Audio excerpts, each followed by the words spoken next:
Welcome to the School of Visual Arts Masters in Branding Class of 2025 Thesis presentation. In the 10 months since our program began in September of 2024, we've witnessed profound shifts across the political, economic, and cultural landscape. Our instructor, Dr. Tom Guariello, refers to this turbulence as punctuated equilibrium, when a period of stability is disrupted by brief, transformative bursts of change. This year has been just that, a time of disruption and acceleration, from political violence and natural disasters to executive orders that reshaped policy overnight. We watched as companies either stood by their principles or retreated.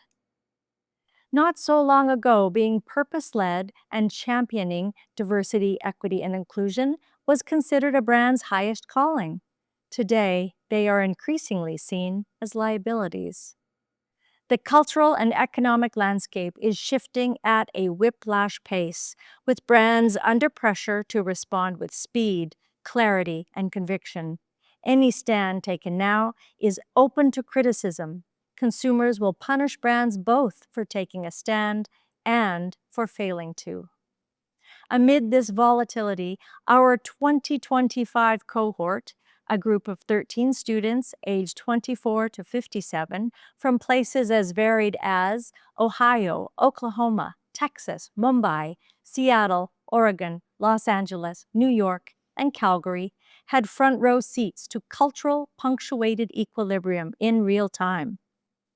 This year's Masters of Branding thesis, In Principle We Profit, engages a timely question. Can companies that act with purpose still be profitable?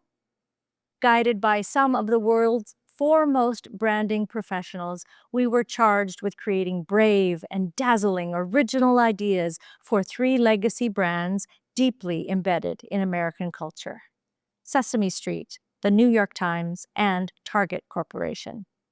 To various degrees, these storied organizations have fallen out of pace with culture and must rediscover their relevance in a world that no longer resembles the one they were built for. 3 groups interrogated mission statements, questioned assumptions, and redefined what it means to lead with conviction. We asked, can legacy brands move forward by advancing their values? Can principles become catalysts, not constraints, for growth? We believe they can, and they must. In a world where uncertainty is certain, principled leadership is a competitive advantage. Purpose-driven brands can become and remain profitable, not in spite of their values, but because of them. The work you'll see today reflects these investigations. Each thesis offers a distinct, actionable response to the challenges of our time. We are honored to share our work with you.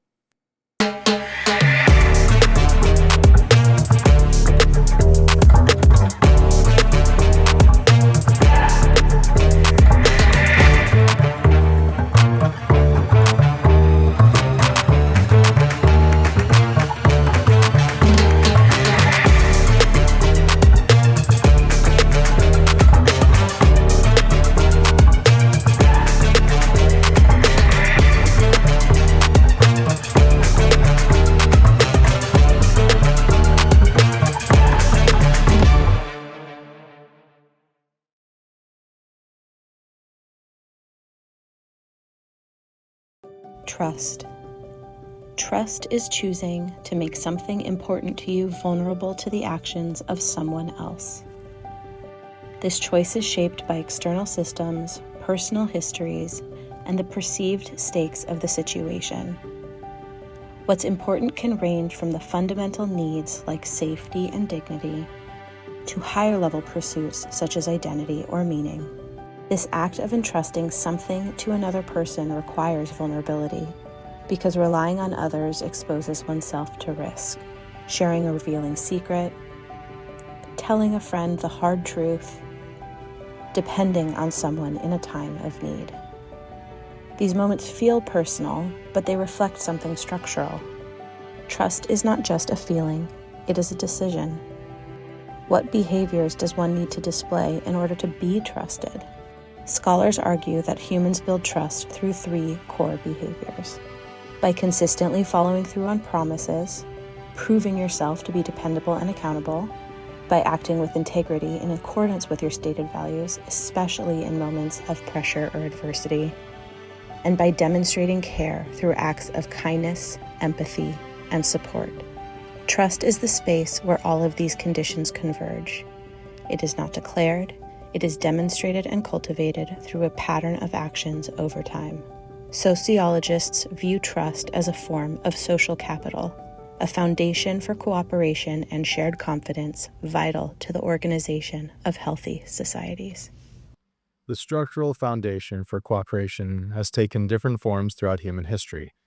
For ancient communities, structure was defined by the primary means of survival, agriculture. Communities were isolated and trade, the exchange of goods between groups of people, was limited. Early trade routes established pathways used for the transport of goods developed for exchange. The act of giving or taking one thing in return for another were short walking paths connecting societies. Independent communities developed specialties to take advantage of local natural resources and technical skills. Localization and specialization increased productivity, but prosperity and survival depended on working with outside communities that specialized in their own raw materials or agricultural products. As donkeys and camels were domesticated, trade routes lengthened. Donkeys allowed for the transport of heavier goods over longer distances, while camels enabled traders to cross previously inaccessible desert landscapes, giving rise to overland caravans that connected more distant communities. Early systems of exchange in Mesopotamia, Egypt, and the Indus Valley were built on overland trade routes, where early forms of exchange created the need for trust between individuals because parties had to believe that they would mutually benefit from the transaction. This interplay of exchange built stronger community ties by fostering direct interaction and mutual reliance. Immediate exchange of goods wasn't always possible. Sumerian farmers from Mesopotamia, due to the seasonality of growing crops, would acquire seeds or agricultural tools from community members with the promise to repay the lender with a portion of their harvest. This led to a new system of exchange, credit, which allowed people to obtain goods or services before payment, based on the trust that payment would be made in the future. In ancient societies, religion set ethical standards by defining communal norms and guiding economic transactions. Hinduism and Judaism, two of the oldest religions, embedded codes of conduct into daily exchange, shaping practical ideas of fairness, honesty, and trust. In the Torah, the central sacred text of Judaism, rabbinic law framed commerce within a moral covenant. Concepts such as onaha, which prohibited overcharging, and ethical treatment of the poor were directly linked to divine commandments. In the Vedas, the earliest scriptures of Hinduism, economic activity was morally bound by dharma, a spiritual and social order that governed ethical behavior in both personal life and trade. Wealth acquisition, or artha, was seen as a legitimate goal, but only within the constraints of dharma, ensuring that transactions served both the individual and societal well-being. Religious ethical frameworks fostered trust, fair trade practices, and community-based accountability, creating the first enduring architecture for commercial trust. As humans advanced transportation technologies across both land and sea, trade began to take place between communities with no shared language, customs, or systems of trust. The complexity of these transactions made the system of simple trade inefficient. What was considered valuable in one region, such as salt, obsidian, or dyed cloth, might have been unfamiliar or undervalued in another. To bridge this gap, people began assigning symbolic value to certain objects, materials that were durable, portable, and widely desired, including salt, cowrie shells, or precious metals. These functioned as early forms of currency. In the ancient kingdom of Lydia, in what is now known as Western Turkey, the first standardized metal coins were minted using electrum, a naturally occurring alloy of gold and silver. Lydians stamped their coins with markings to signify their weight and value, backed by the authority of the government. Coinage introduced a system of meaning, transforming economic life and becoming instruments of trust, facilitating trade across empires and enabling the growth of increasingly complex societies. Expanded trade created the need for centralized commercial centers to connect merchants with one another. These marketplaces became integral to the social and economic life of cities around the world. From the agoras of ancient Greece to the bazaars of the Middle East, people gathered in these spaces to worship, govern, and connect. Long-distance trade required a safer alternative to carrying physical coin, which was heavy and prone to theft. Muslim merchants in the 8th century developed the suk, a written order of payment that relied on trust and mutual recognition across vast distances. This innovation, the origin of the modern word check, reflected a broader change. Communities of traders established new financial norms, codifying obligations on paper and creating the groundwork for more secure, scalable credit systems in global commerce. Followers of another major religion, Christianity, saw the rise of a new sect called Protestantism in 1517. For Protestants, work was a calling from God, with diligent labor and responsible wealth management considered spiritual duties. These values were best represented by the de Moucheron family, who developed a network of Protestant merchants and ship owners. All the activities that the de Moucherons conducted in building their global trading empire, organizing fleets, managing complex logistics, and calculating risk were framed as a moral and religious duty, not a pursuit of wealth. These concepts informed the foundation of many businesses created by Protestants. European elites developed a growing appetite for luxury goods from Asia, while merchants in the East sought precious metals from Europe. This created an interdependent trade dynamic that spanned continents. To meet demand, merchants began establishing more permanent storefronts in port cities and trade hubs, with fixed business hours and larger inventories of imported goods. This marked a move towards more stable commercial infrastructure, creating the early foundations of the global marketplace. Influenced by his Unitarian beliefs, 18th century potter and entrepreneur Josiah Wedgwood believed there was inherent worth and dignity in every individual. Reflecting these values, Wedgwood published catalogs that expressed clear, consistent pricing for all customers. He was among the first potters to consistently brand his work with a maker's mark, advertising the stamp as a visible promise of Wedgwood craftsmanship. This, combined with an extensive marketing apparatus, theatrical retail showmanship, and a designed shopping experience, made the Wedgwood showroom one of London's most popular shopping destinations by 1759. The Paris Arcades, an indoor collection of stores connected by a walking promenade, continued to evolve retail showmanship and design shopping experiences by the early 1800s. Here, shopping became social ritual, a dream world of happiness facilitating purchases. German philosopher Walter Benjamin described the Paris Arcades as the birthplace of modern consumer culture. Designed retail experiences grew in scale and became destinations, places where you shopped not solely for procurement, but for entertainment.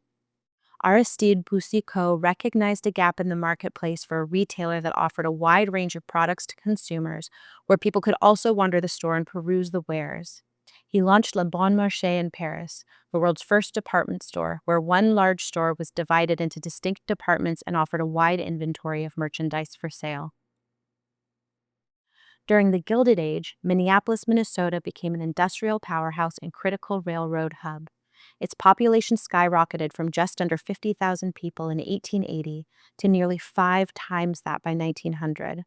This growth generated significant new wealth and cultivated a large, concentrated consumer base with bigger aspirations that the small general stores were no longer able to satisfy. The demands of the city's thriving middle class and wealthy elite required a different kind of retail structure to meet their needs. As the state's economy rapidly expanded, wealthy financier George Draper Dayton was intrigued with the booming economies in Minnesota and made a series of calculated investments in the city's growing commercial center. He founded the Minnesota Loan and Investment Company, and with the money generated from that venture, he acquired retailer Goodfellow Dry Goods Company, located in downtown Minneapolis. He renamed it Dayton Dry Goods Company. As a devout follower of Presbyterianism, a major branch of Protestantism, Dayton followed the social gospel, which encouraged followers to engage in social justice, address economic inequality, practice environmental stewardship, and alleviate poverty, reflecting God's righteous rule in all aspects of life. He quickly began building what would become the country's largest department store, opening in 1911. Though named the Dayton Company, locals called it Dayton's Department Store. Dayton combined elegant merchandising, quality goods, social shopping, and his faith-based values to meet the evolving needs of the growing upper middle class, the wealthy elite, and the growing impact of capitalism. Dayton believed that money should be set aside for the moral uplift of humanity. This commitment was demonstrated through early philanthropic efforts, including the Dayton Foundation and his pioneering 5% practice, donating 5% of pre-tax profits to the community, a people-centered tradition that is still in practice today. After George Draper Dayton died unexpectedly in 1938, his surviving son, George Nelson Dayton, succeeded him as president of the company. 12 years later, George also passed away, and his 5 sons took over, each owning 20% of the business. Son Donald C. Dayton was named president, marking the 3rd generation of family members with Presbyterian values and the Dayton name to helm the department store. The Dayton brothers began to challenge and expand the idea of what shopping could be with the introduction of the first fully enclosed shopping environment, now called a mall, as a cultural and social center as well as a commercial establishment. The mall, and many that followed, often prioritized upscale retailers with high credit requirements, limiting access for the average consumer and underscoring a growing divide between aspiration and affordability in the emerging retail landscape and the broader impact of mainstream capitalism. By the early 1960s, a rising wave of suburban shoppers facing increased costs of living and growing demand for modern goods were seeking more affordable options. Discount stores, which offered savings and variety, began attracting cost-conscious customers.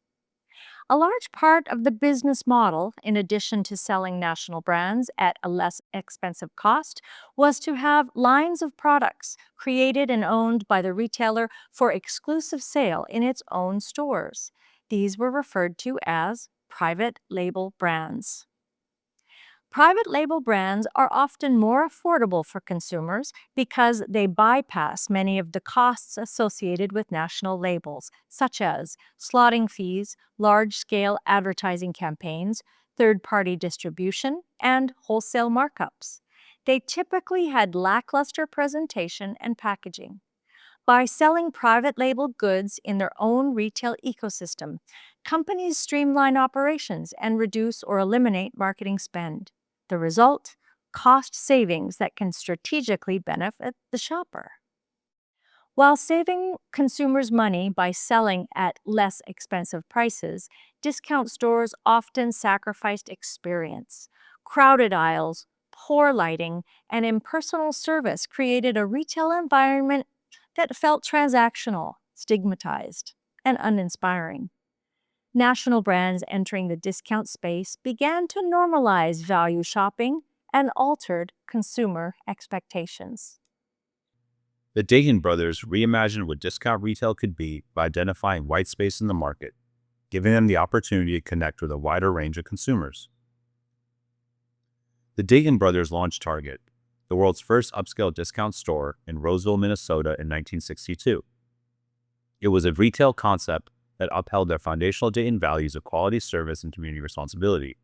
They chose the name Target because it symbolized hitting the bullseye in customer service, shopping experience, and value. Douglas Dayton, the first president of Target, declared that the shopping experience should be fun, delightful, and welcoming to the entire family.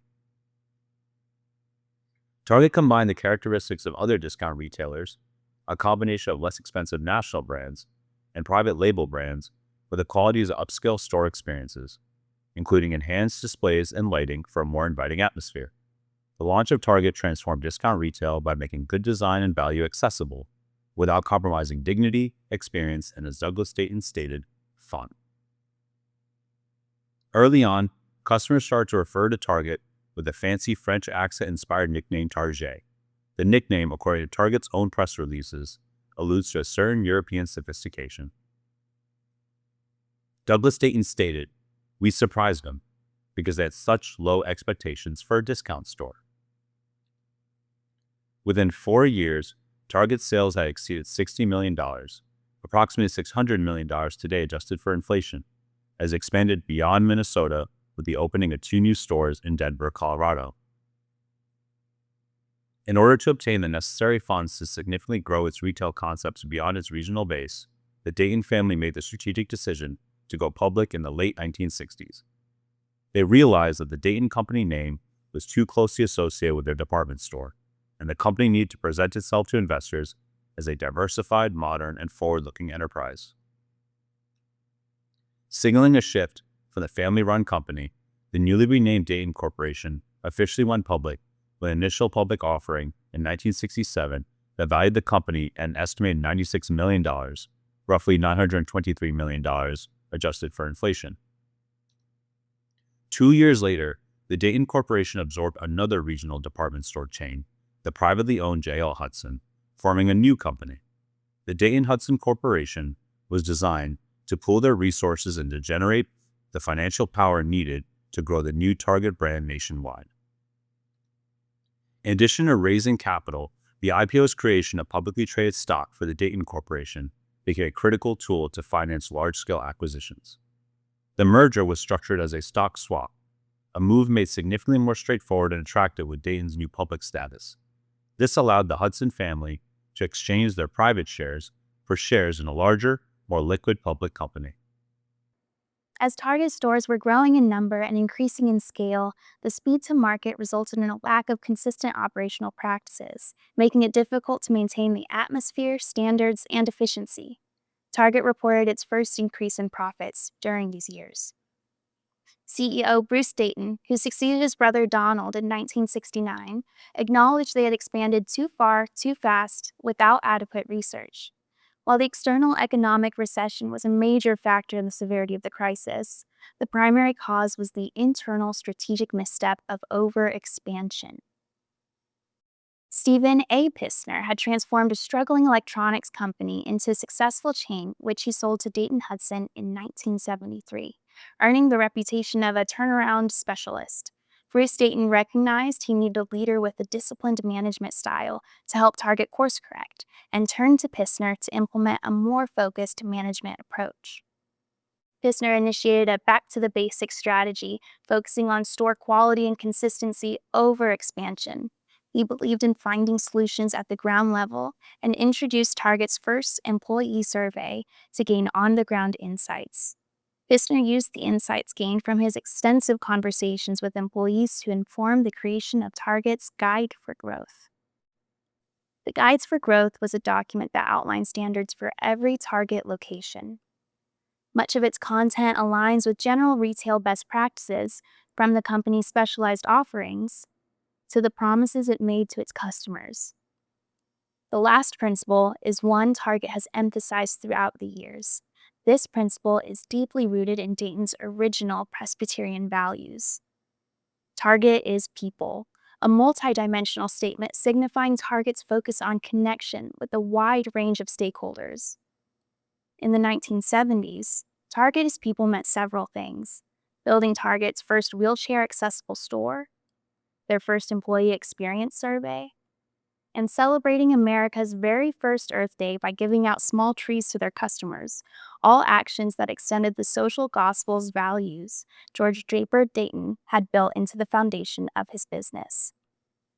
The political landscape began to be reshaped in the 1970s with the rise of the religious right. This movement was largely mobilized in response to progressive achievements such as Title IX, which banned sex-based discrimination in federally funded education, and Roe v. Wade, which legalized abortion. Growing social conservatism became a more powerful political force. These groups of social conservatives ushered in Republican President Ronald Reagan's agenda of Morning in America, a cultural political moment grounded in individualism, evangelical moralism, and the celebration of wealth as virtue. Many industries were deregulated, deep tax cuts on corporations and wealthy individuals were enacted, and government funding for social programs in the arts was drastically reduced. While individualism and wealth as a virtue permeated culture, Target continued to focus on aspects of American society that the presidential administration had abandoned. Target and the Dayton-Hudson Foundation devoted 40% of its giving to social action, funding welfare-to-work programs and daycare, and another 40% directly to the arts, supporting both community-based arts organizations and arts programming. The remaining 20% was directed towards national and regional community organizations. Target and the Dayton-Hudson Foundation were courageous early funders of AIDS education and support services with the Arts Over AIDS initiative in 1988. This program provided vital information and worksite policies to arts organizations, addressing an issue mainstream politics largely ignored at the time. Target executives continued to lead the way through their expanding initiatives by pioneering inclusive advertising featuring people with disabilities, providing healthcare benefits for LGBTQ+ domestic partners, sponsoring national parks, celebrating Black History Month, and officially recognizing the sexual orientation of their employees. Executive Vice President of Store Operations George Jones stated in 1977, "There is a direct correlation between how we treat our employees and how we treat our customers. It's not realistic to think our employees will treat our customers any better than we treat our employees." Listening to customer feedback that indicated a desire for better service, Target implemented the Disney Corporation's hospitality model, which included renaming customers guests and employees team members in an effort to provide better service. Target formalized this practice in 1993. The principle of Target is people was cemented in 1994 with the introduction of the tagline, "Expect more, pay less." This operated as more than a slogan, but a key operating principle that differentiated Target from competitors, including Walmart's Always Low Prices Always and Kmart's America's Favorite Store. Target championed the notion that consumers deserved quality goods at affordable prices by challenging the notion that low prices meant compromised quality, experience, and dignity. The rollout of this new tagline was the first action of then CEO Bob Ulrich's new strategy, Cheap Chic. Ulrich had identified another white space in the market. Guests were value conscious, but also appreciated style, quality, and good design. To address this gap, Ulrich wanted to leverage private label brands to strengthen and differentiate Target's offering to these guests. Target's private label brands had always been a part of their business model, but the products were generic and indistinguishable. Target leadership wanted to expand the possibility of what private label could be, infusing affordable merchandise with a level of design and style previously reserved for high-end specialty stores. Archer Farms, introduced in 1995, was one of the earliest examples of Target's upscale private label offerings. The brand consisted of higher quality food with premium ingredients and sophisticated packaging at a lower price than competitive national brands. Archer Farms made the expect more, pay less promise tangible for the guest. The product line included artisanal pasta sauces, premium trail mixes, and specialty coffee beans that were perceived as having more gourmet qualities than many established national brands, fundamentally changing how consumers perceived private label quality. Archer Farms was successful and profitable. The brand continued to expand for 24 years with hundreds of new products. Ulrich began to apply the same formula across the entire store.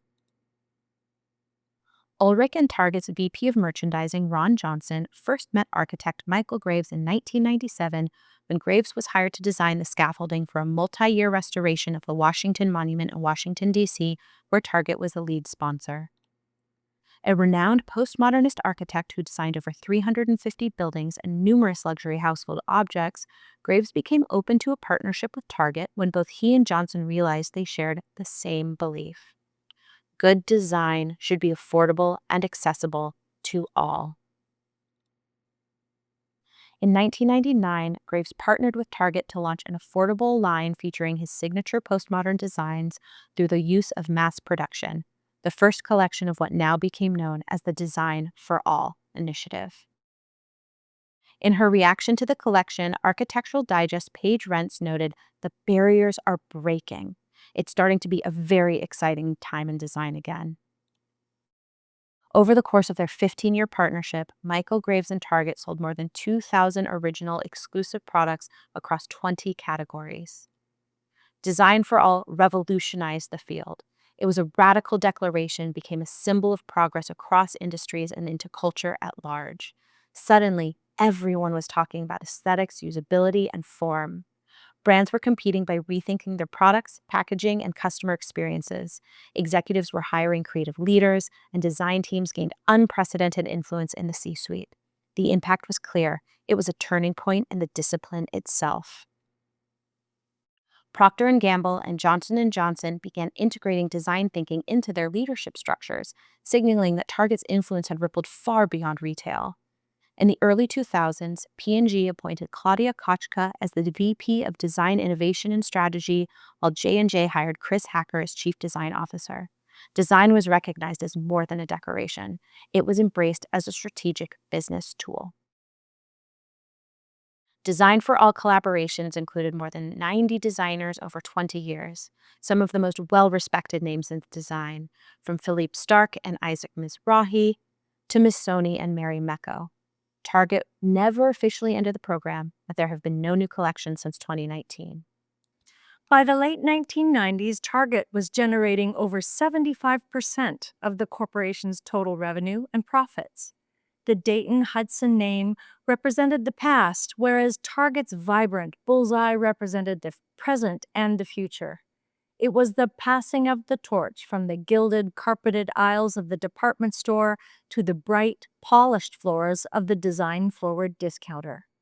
The Dayton-Hudson Corporation's name was officially changed on January 30th, 2000, to the Target Corporation.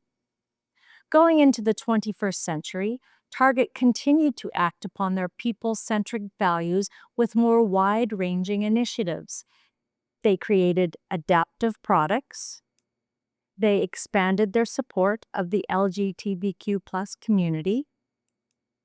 They implemented programs to support diverse employees. And they increased their minimum wage.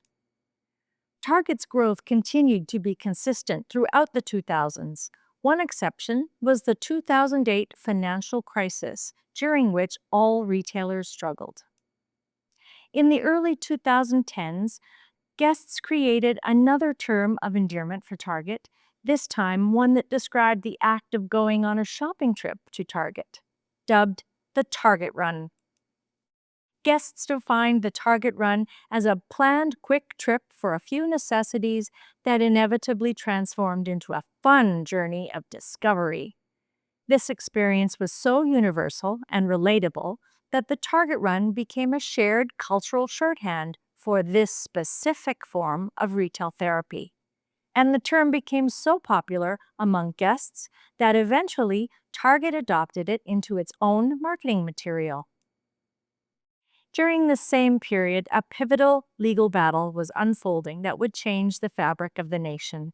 The Supreme Court struck down part of the Defense of Marriage Act in 2013, a law that had stopped the federal government from recognizing same-sex marriages.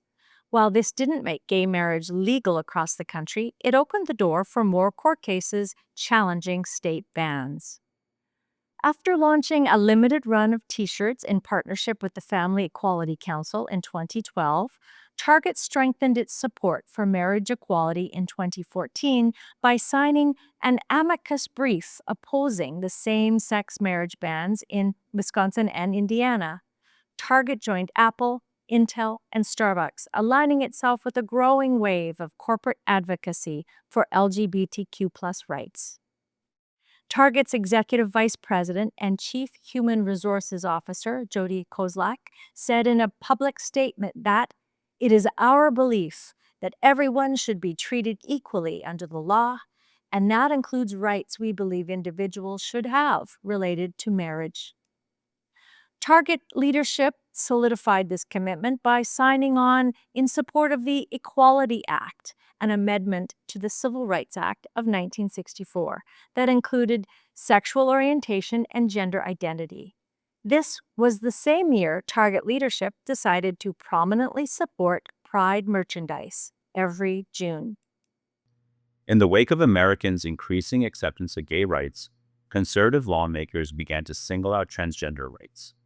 The state of North Carolina passed House Bill 2 in March 2016, commonly known as the Bathroom Bill, which mandated that individuals use single-sex public restrooms based on the sex listed on their birth certificate. In response, Target publicly voiced their support for the LGBTQ+ community, announcing that team members and guests could use restrooms corresponding to their chosen gender identity. Initially, the decision sparked a backlash and national boycott from conservative groups. There was a sales shortfall in the subsequent months. Despite the public outrage, Target remained committed to their policy and the LGBTQ+ community. 6 months later, Target quietly backtracked and spent $20 million to add single-user restrooms to their stores. No public announcement was made. The addition of single-stall restrooms was positioned as a both-and solution, continuing to stand by trans rights while also diffusing public tension. While the policy remained unchanged, it signaled that sustained political pressure could force the company to bend.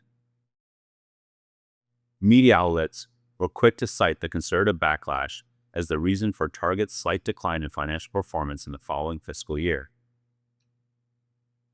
What many of those outlets failed to realize was most retailers, Walmart, Kroger, and Dollar General, also underperformed in the identical time period. But the damage was done. Target betrayed the trust of those who viewed them as an ally and champion of LGBTQ+ rights. We have spoken about how trust is built over time and how vital it is to the creation of healthy societies.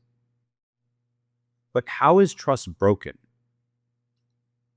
In the essay Trust and Trust Building, researchers Roy J. Lewicki and Edward C. Tomlinson state that trust is broken when one person's confident, positive expectations of another are disconfirmed.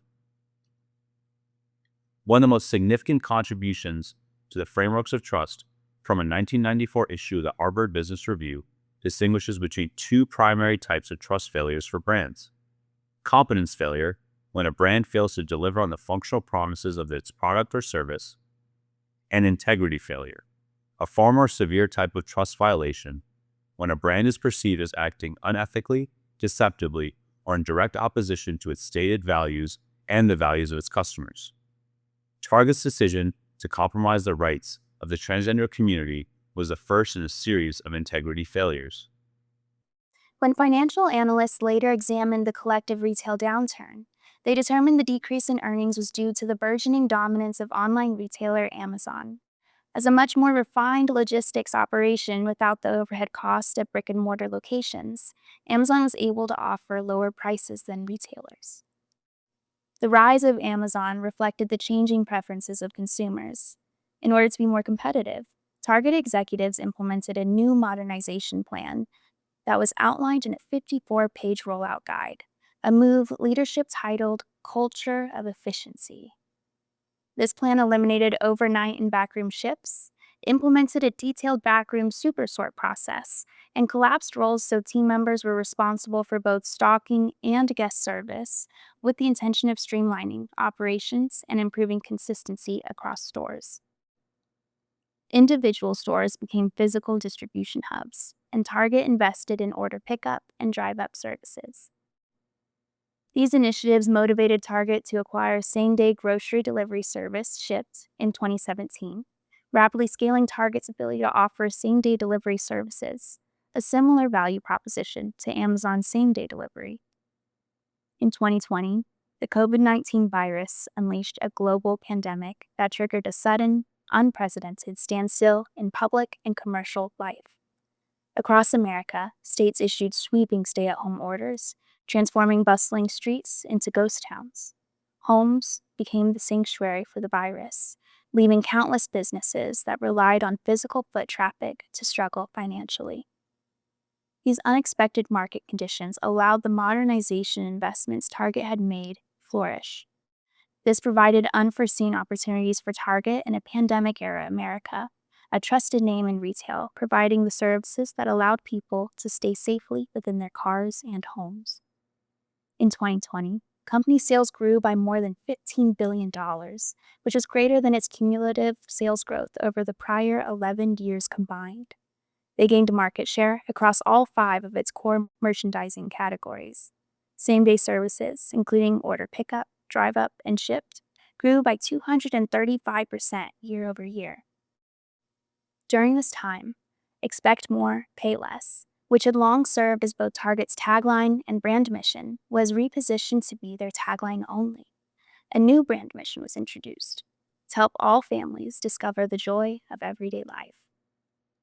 In an already tumultuous year, George Floyd was murdered by a Minneapolis police officer using excessive force during an arrest, just 10 minutes from Target's corporate headquarters. The murder marked a pivotal moment in cultural consciousness around race relations, igniting the largest mass protests in American history. In response, Target, like many other companies at the time, deepened its commitments to diversity, equity, and inclusion, or more commonly known as DEI. The company pledged $10 million to advance social justice and support recovery efforts in Minneapolis communities, and established the Racial Equity Action and Change, or REACH, committee to support Black team members and Black guests. As COVID-19 conditions improved, work from home became a standard for many jobs. The wearing of face masks and face shields in public became normalized, and many Americans attempted to return to their old pre-pandemic routines. Target executives, led by CEO Bryant Cornell, were certain the move to digital shopping and at-home consumption was a permanent behavioral change. He believed that the pandemic had fast-forwarded the future of retail by 5 to 10 years. Continuing the strategy was not just maintaining course, it was doubling down on what they saw as the undisputed future. Target executives continued to cut back on backroom and overnight roles and eliminated the separation between the previously specialized backroom and front-of-house roles, overburdening team members with multiple responsibilities. The Business Insider interviews and leaked documents explicitly connected the deterioration of the team member experience to the degradation of the in-store experience. The very efforts that had made Target thrive during the pandemic were now unsuitable for this new normal. Management's continued demands for efficiency worsened team member morale and retention. Inventory errors, disorganized stores, empty shelves, and chaotic backrooms became commonplace, leading to guests becoming negatively impacted by the lack of engagement and cluttered merchandise. Post-pandemic supply chain issues impacted Target's ability to provide guests with the types of goods that they typically expected. These were a series of competence failures for Target. Citing theft, Target and fellow mass retailers Walmart and Walgreens began to place many of their products behind locked plexiglass cases without explanation or announcement. Guests weren't able to touch or smell or compare products and ingredients, all important aspects to purchase decisions. Guests began to encounter unreasonable wait times for employees to unlock the cases, further damaging the in-store experience. During this period, Target and other retailers increasingly blamed organized theft as a significant constraint on revenue growth. Many news outlets were also quick to make the same connection. A survey from Numerator found that 27% of shoppers will switch retailers or abandon the purchase when they see products behind plexiglass. 50% aren't willing to wait for assistance if beauty and personal care products are locked up and inaccessible, leading them to leave the store. Media outlets and retail analysts have argued that many companies are blaming crime for their own bad decisions, using the theft narrative as a convenient scapegoat for the closing of stores that were unprofitable or mismanaged.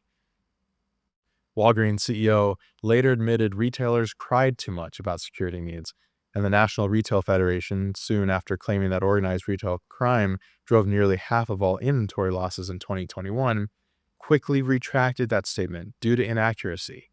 Corporate claims about retail theft have proven to be unreliable. When Target announced its 9 store closures in 2023 and cited increasing levels of theft as the reason, analysts immediately questioned the accuracy of the statement. Target took misguided actions focused on retail theft while the in-store experience continued its downward spiral.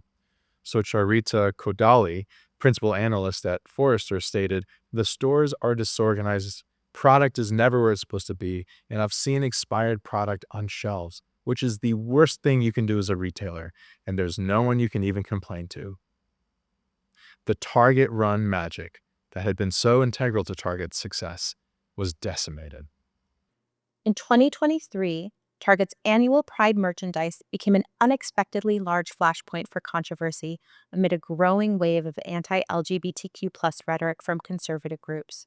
Groups on the right singled out Target's Pride collection as an issue to manufacture provocation around.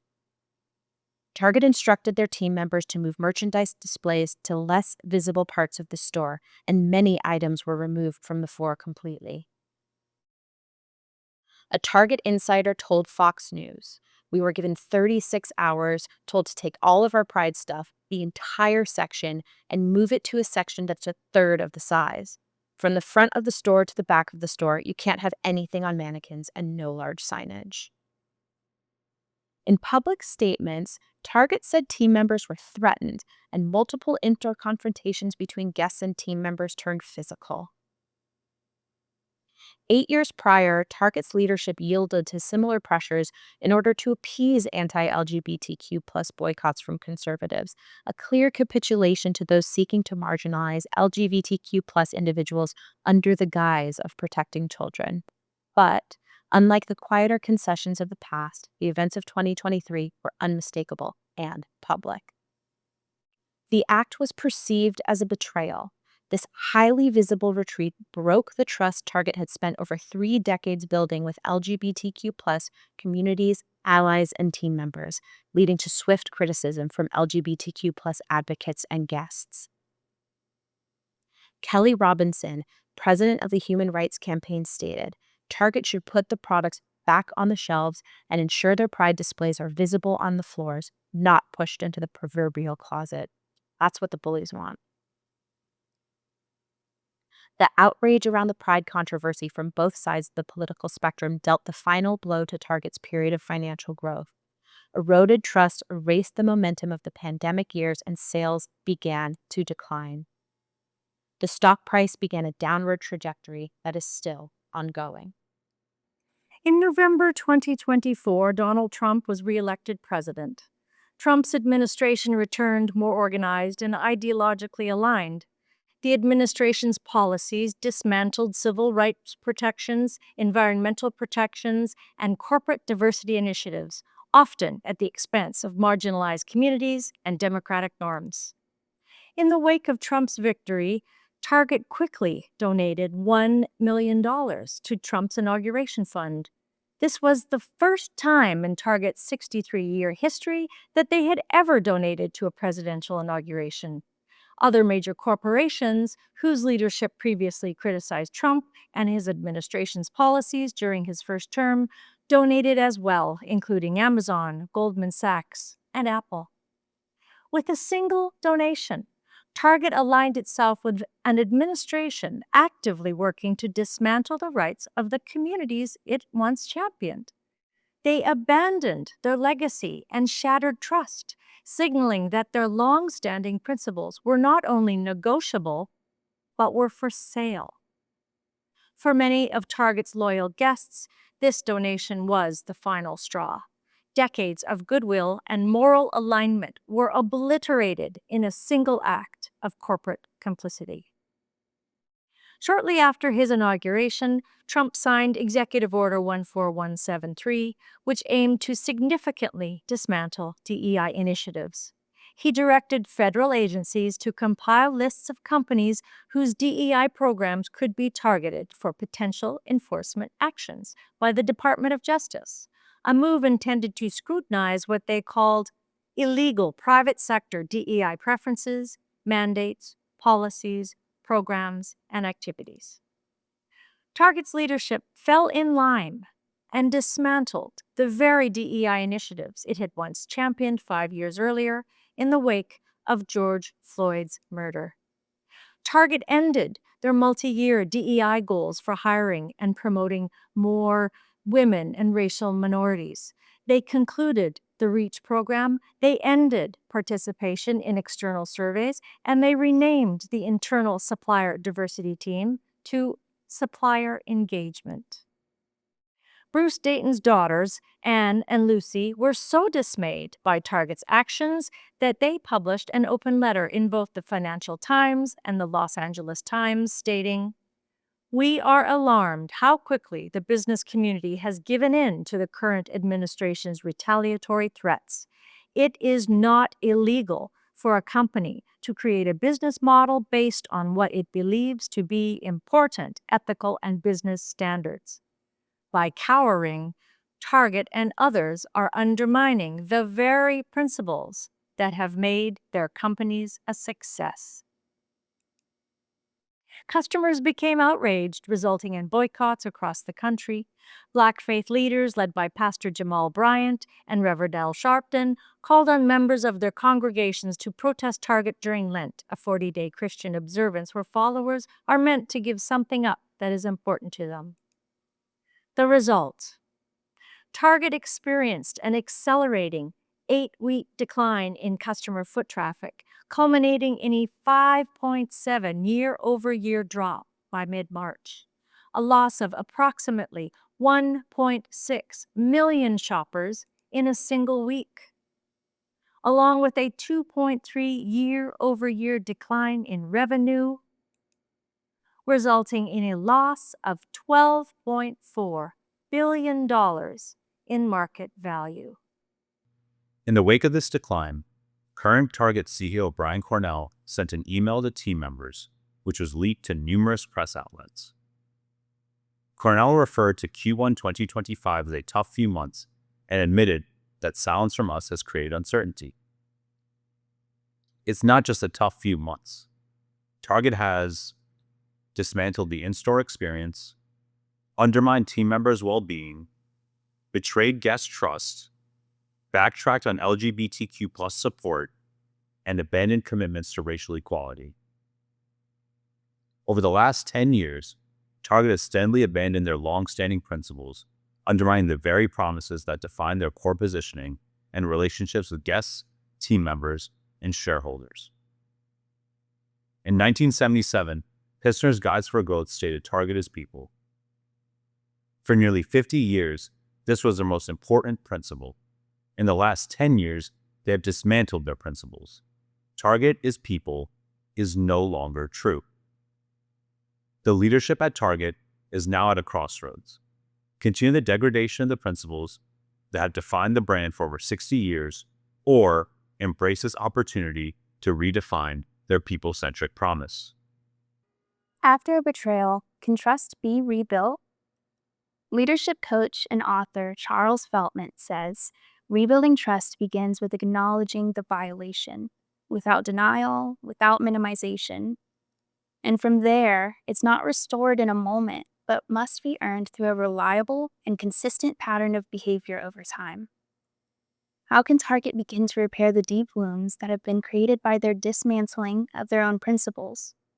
In her TED Talk, Brené Brown stated, "I would say to companies, this is not our first rodeo, people. We just need you to be authentic and real and say, we're sorry. We'll fix it." Target must take accountability and reaffirm the core values that once unequivocally defined the brand. Target must make amends for their behavior, take responsibility for their wrongdoings, and actively work to repair the harm they've caused. The first step Target must take is the declaration of a public apology. We missed the mark. With this direct and humbling admission, their apology will be emblazoned across a full front page takeover of the New York Times, the Wall Street Journal, and in the Minnesota Star Tribune, taking their message of accountability directly to Minneapolis, their local headquarters. To show the depth of their remorse, Target will remove the center of their iconic bullseye, creating an empty space to express what mere words cannot. They failed, and they're owning the consequences. This public apology and nationwide transformation of their stores will be unveiled together in a single 30-second commercial. When we opened our doors in 1962, our purpose was to create warm, joyful experiences where everyone feels welcome, respected, and an important part of our community. But we made some mistakes along the way, and for that, we are sorry. On our stores across the country, we've removed the center of the bullseye from our logo to show you that we know we missed the mark. We broke promises and let down the people who trusted us. We know trust isn't given, it's earned. Back then, families trusted us. Today, we're working to earn that trust back.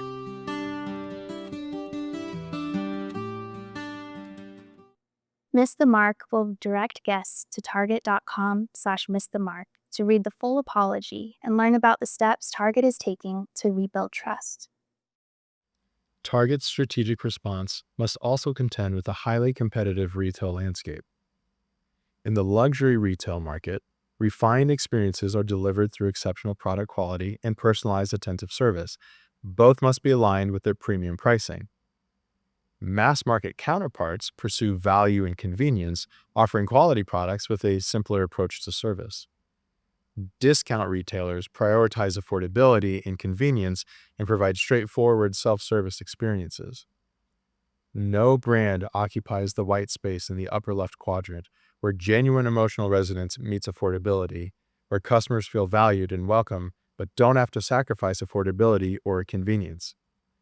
This white space is an opportunity for Target to strategically advance its marketplace position.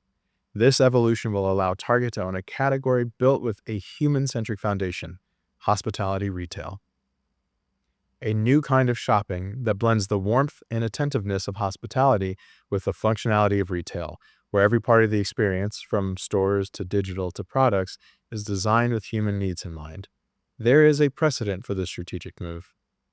Target transformed the retail industry in 1999 with their Design for All initiative. This statement helped Target create an environment where they democratized design and made it more accessible to their customers and the public. We propose evolving this pioneering statement by introducing a small but significant addition: a comma, a punctuation mark that is used for pause and emphasis to communicate how Target intends to incorporate design for every person. We will begin by reimagining Target as a destination of inclusive design, where every guest will feel seen, supported, and included in shaping their brand experience. The blueprint for this transformation is embedded in Target's most iconic asset, the bullseye. This framework will use the logo's 3 rings to map the company's identity. The outermost circle reflects Target's ongoing commitment to community by publicly aligning their values and their fiduciary duties. The middle ring is dedicated to the people Target serves. This includes every team member who builds the culture and every guest who experiences it. In the center are the guiding principles that will serve as a lens through which every decision is made. Extending support beyond the store environment, Target's leadership can restore goodwill and fulfill its commitment to serving the public good. Enshrining social stewardship in its corporate DNA, Target will become a public benefit corporation, a legal structure that will mandate a dual focus on shareholder profit and public good. This structure will compel the board to serve the interests of all stakeholders, not just shareholders, and report on its social and environmental performance with transparency and rigor. This mandate will fundamentally reframe Target's mission. The company leadership will now be legally obligated to generate returns and manage a sustainable ecosystem where the well-being of team members, communities, and the environment are equal priorities. Target will join brands including Patagonia, Ben & Jerry's, and Anthropic, some of the most respected names in conscious enterprise. Target will continue to care for its core constituents, the people that it serves. The redesigned app will extend the concept of hospitality retail in the digital space by providing insight, data, and store conditions. The occurrence of low sensory hours featuring reduced visual stimuli and reduced sound level, and a more accommodating shopping experience for the neurodivergent customers who may find the typical sensory environment of a large retail store overwhelming. The crowd density tracker will provide the level of the foot traffic in any store. An in-store navigation system to outline the most expedient path from a guest's current location to a specific product, aisle, or location. The navigation system will be paired with a new in-store floor line.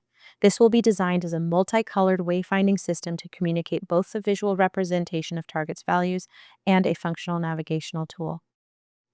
A guest concierge will be positioned at the entrance of every Target. Their presence will provide a tone of welcoming warmth when guests enter the store. Target's free popcorn, once a beloved staple that disappeared in the 2010s, will return. This should delight those who've clamored for its revival on social media. The beauty department will undergo a revolutionary redesign and provide a level of autonomy rarely seen in retail environments. Lighting will be calibrated to accurately render all skin tones, and shelving will be built in more accessible configurations. Lastly, Target will establish new principles to guide their decisions.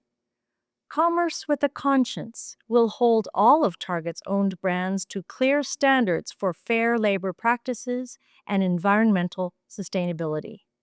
This reinforces our guests' confidence that their choices contribute to a more equitable future. To ensure corporate strategy remains grounded in the lived experience of our teams and guests, all corporate leadership will now participate in floor time, a requirement for executives to spend 40 hours per year working alongside retail team members in store. In doing so, they will gain invaluable first-hand insight, build relationships that transcend titles, and create a powerful feedback loop between high-level strategy and daily execution. Target will recalibrate its internal compass. The original Guides for Growth from 1977 will be transformed into the new mandate called On Target. 7 modern principles have been designed to honor the company's legacy while empowering every team member to meet the challenges in today's world. Because we believe access is a right, not a privilege, we design for all. Guided by integrity, we earn trust through consistent action. We deliver affordability without compromising our principles, balancing value with values. Our commitment to accessibility and style will define how we lead. Rooted in representation, we reflect the world we serve. Together, we will grow with purpose and intention. Because Target is people, every decision must begin with humanity, dignity, and care at its core. Only then can Target build a better future for all.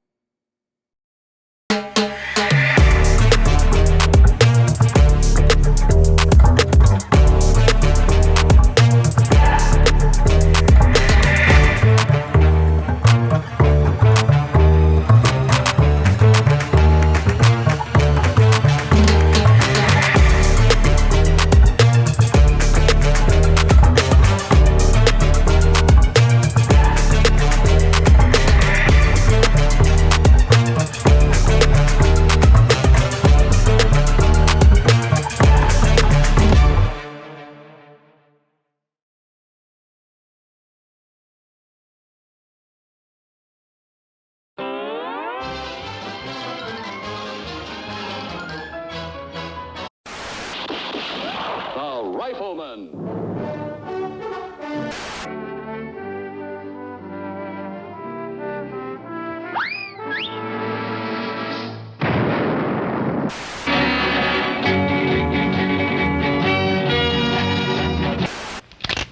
I'm going to be right in here with this gun on your little brother's head. Is there no room on television to teach, to inform, to uplift, to stretch, to enlarge the capacities of our children? Is there no room for programs deepening their understanding of children in other lands? Is there no room for a children's news show explaining something to them about the world at their level of understanding? For teaching them the great traditions of freedom?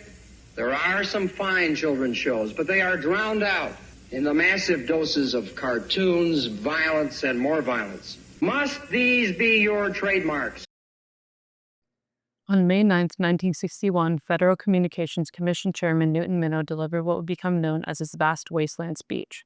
Minow condemned the state of American television for prioritizing entertainment over education and for failing to fulfill its mandate to serve the public interest. He asserted that broadcasters bore a civic responsibility to inform, educate, and enrich the public, particularly the nation's children. Minow's speech was delivered at a time when television had overtaken radio and print as the primary source of information and entertainment in American homes. By 1960, 90% of households owned a television set. Families would gather together in front of a single black and white screen, often at the same time each day. This new medium dictated routines and evening schedules and became a central fixture in domestic life. Watching television marked a behavioral shift. For the first time, children grew up in an environment where screens were a significant presence, shaping daily life, cultural norms, and early development. Programming was primarily created to entertain, and children's educational programs were few. Popular shows of the time, Romper Room, Captain Kangaroo, and The Sherry Lewis Show featured educational elements limited in scope, prioritizing amusement. By the early 1960s, federal policymakers began to acknowledge that television was becoming a powerful cultural force. This recognition came from the realization that commercial broadcasters are prioritizing advertising dollars and ratings over the development of programming created to serve the educational and developmental needs of children. In response, Congress passed the Public Broadcasting Act of 1967, which laid the foundation for a new kind of public broadcasting system, one that prioritized learning over profit and public service over ratings. In an effort to connect independent, nonprofit public television stations across the country, the Public Broadcasting Service, now known as PBS, was introduced in 1970. This national network was designed to provide educational programming free from commercial pressures. The network's mission was to provide complex, meaningful programming that was accessible, inclusive, and free from commercial influence. The launch of The French Chef in 1969 introduced French cuisine to American audiences. Host Julia Child combined instructional cooking methodologies with humor and charm.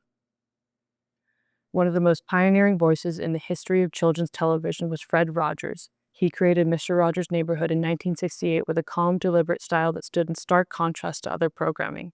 Rogers used his platform to teach generations of children about empathy and emotional literacy. He believed deeply in the power of kindness and honesty, and his groundbreaking work transformed the landscape of educational media. Over the decades, he also became an advocate for public broadcasting, securing critical federal funding for PBS.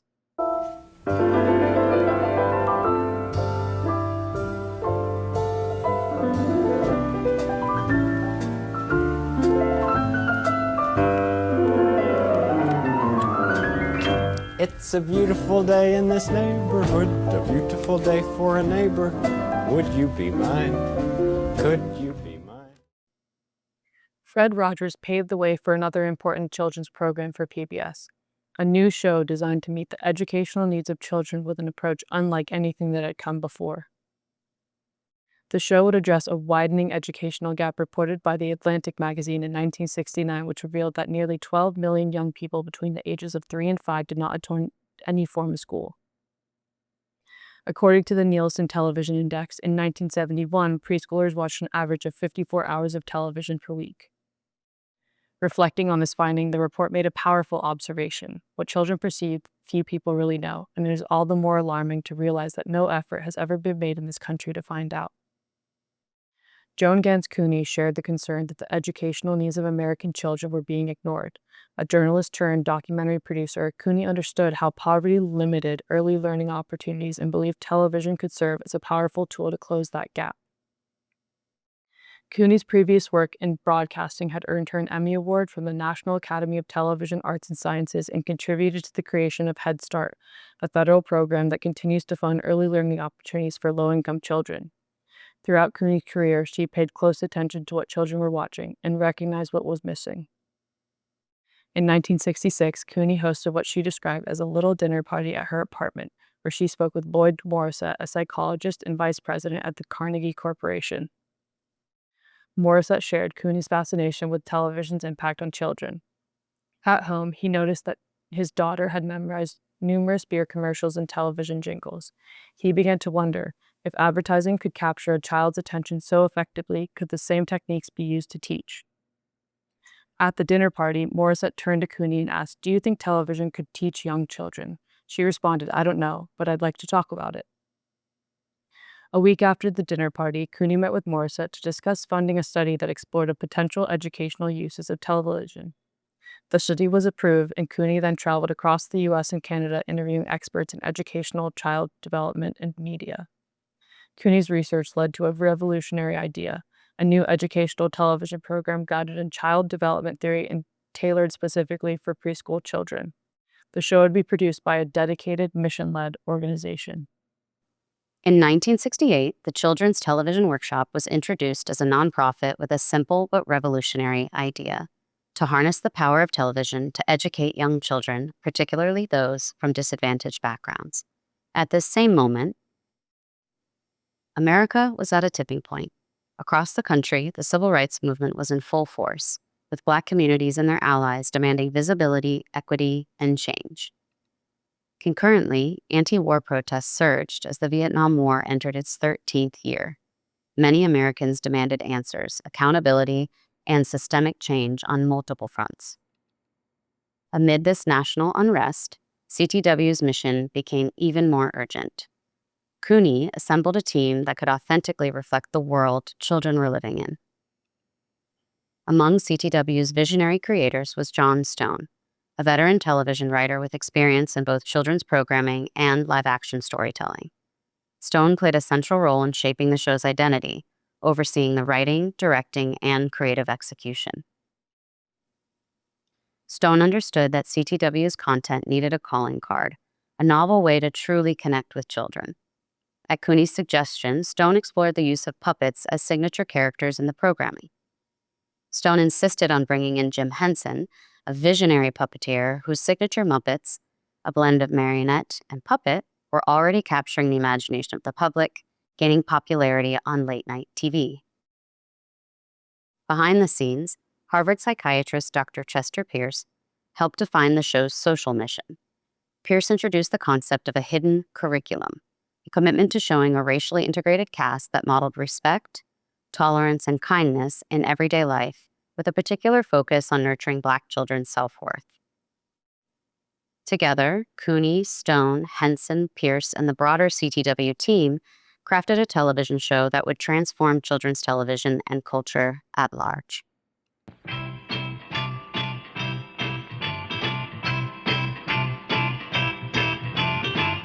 Sunny day, sweeping the clouds away. On my way to where the air is free. Getting down there, how to get to Sesame Street. Children's Television Workshop Sesame Street debuted on 180 public television stations across the United States on November 10, 1969. Sesame Street became the first television program to combine a research-backed curriculum with premium media entertainment, providing millions of children access to quality educational material. The show combined live action, animation, music, and puppetry, all set within the backdrop of a diverse urban street block that evoked a warm, welcoming, and expansive world. Sesame Street's magic came from this show's groundbreaking decision to incorporate children into each episode. Their unscripted interactions with the Muppets created moments of spirited connection that enriched lessons on letters, numbers, and emotions. Do you suppose we could count together? Yeah. Okay. I'll go first and you go second, okay? Okay. I'll do the first one and then you. I go first. Oh, you want to go first? Second. Okay, you go first.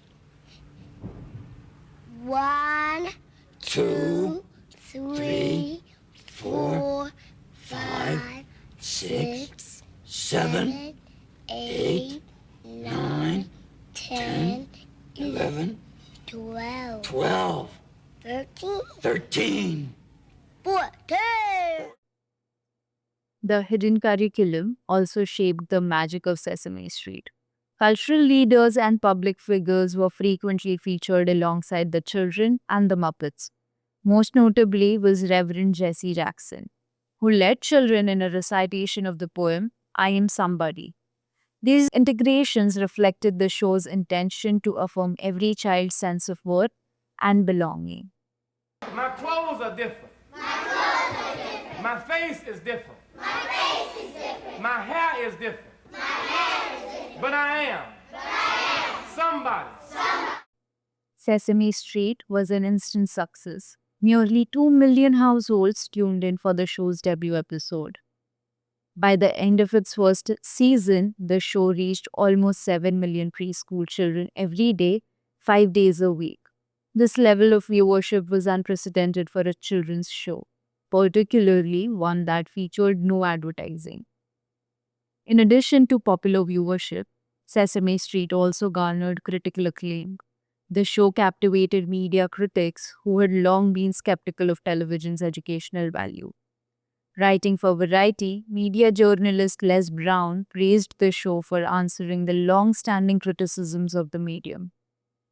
Sesame Street had become an American institution. The show won 3 Emmys, a Peabody Award, and was featured on the cover of Time magazine with the headline, TV's Gift to Children.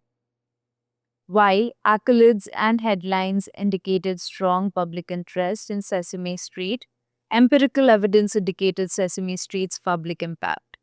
Multiple studies found that children who watched Sesame Street had higher test scores in math, vocabulary, and social emotional skill. Sesame Street had proven that educational programming could both compete with mainstream entertainment and improve its outcomes.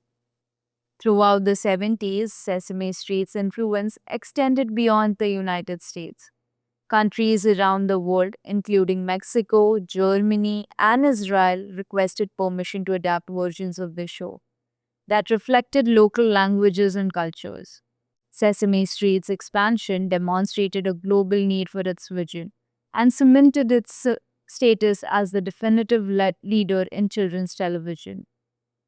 Sesame Street's success established it as a flagship show for the public broadcasting system. While this was a crucial win, the show's long-term viability was threatened by then President Richard Nixon's campaign to defund the organization, a pointed example of his hostility towards public media. In an effort to protect the equity of the show, CTW made the strategic decision to expand Sesame Street into an alternative channels. Extensions such as Sesame Street magazine and educational licensing products promoted the show's mission beyond the television screen and into homes and classrooms nationwide, while reducing dependence on the unpredictable government funding. While this decision allowed Sesame Street to further flourish throughout the 70s and 80s, the show continued to face financial uncertainty. Other U.S. presidential administrations, including Ronald Reagan and George H.W. Bush, continued making substantial cuts to public broadcasting. This required Sesame Street to rely more heavily on licensing and merchandising as a revenue source. Sesame Street faced another significant obstacle in the early 1990s, when cable television became publicly available. Cable was a force multiplier for television media. Viewers suddenly had 24-hour access to up to 50 channels, which vastly expanded the competitive field and race for audiences' attention. In addition to the evolving media landscape, CTW and Sesame Street struggled to navigate internal shifts. In 1990, Jim Henson, the mind behind the Muppets, passed away unexpectedly, leaving an emotional and artistic void in the heart of Sesame Street. 2 months after Henson's passing, Joan Gans Cooney stepped down as CEO of Children's Television Workshop. She believed it was time for new leadership to modernize the organization within the changing media landscape. Henson's death and Cooney's resignation left CTW and Sesame Street in need of new creative and executive leadership. Cooney was replaced by David Britt, whom she described as her closest ally and colleague.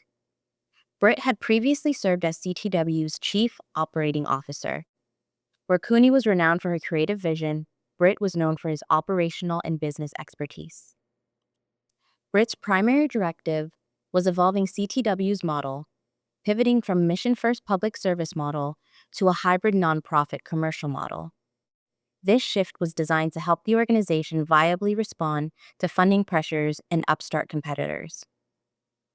CTW and Sesame's chief rival was Barney and Friends, which aired in 1992, also on PBS. Barney quickly became a merchandising force, with over 200 licensed products that included toys, books, pajamas, lunchboxes, and more. The show's rise cut deeply into Sesame Street's ratings. CTW and Sesame Street needed to evolve their content to maintain cultural relevance. Their response was heavily influenced by Barney and centered around an unlikely hero. Hi, this is Elmo's friend Julia. Hi. Yeah, Julia and Elmo are going to show you what it looks like when someone is afraid. Yeah. Right, and I'm going to be the someone who is afraid. Yeah, and Elmo is going to be the one who makes Julia afraid. Yeah, Elmo is a monster, and monsters are good at that. Yeah.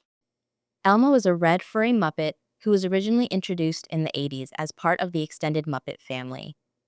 Elmo's boundless enthusiasm and simple, repetitive way of speaking to the audiences made him especially appealing to very young viewers.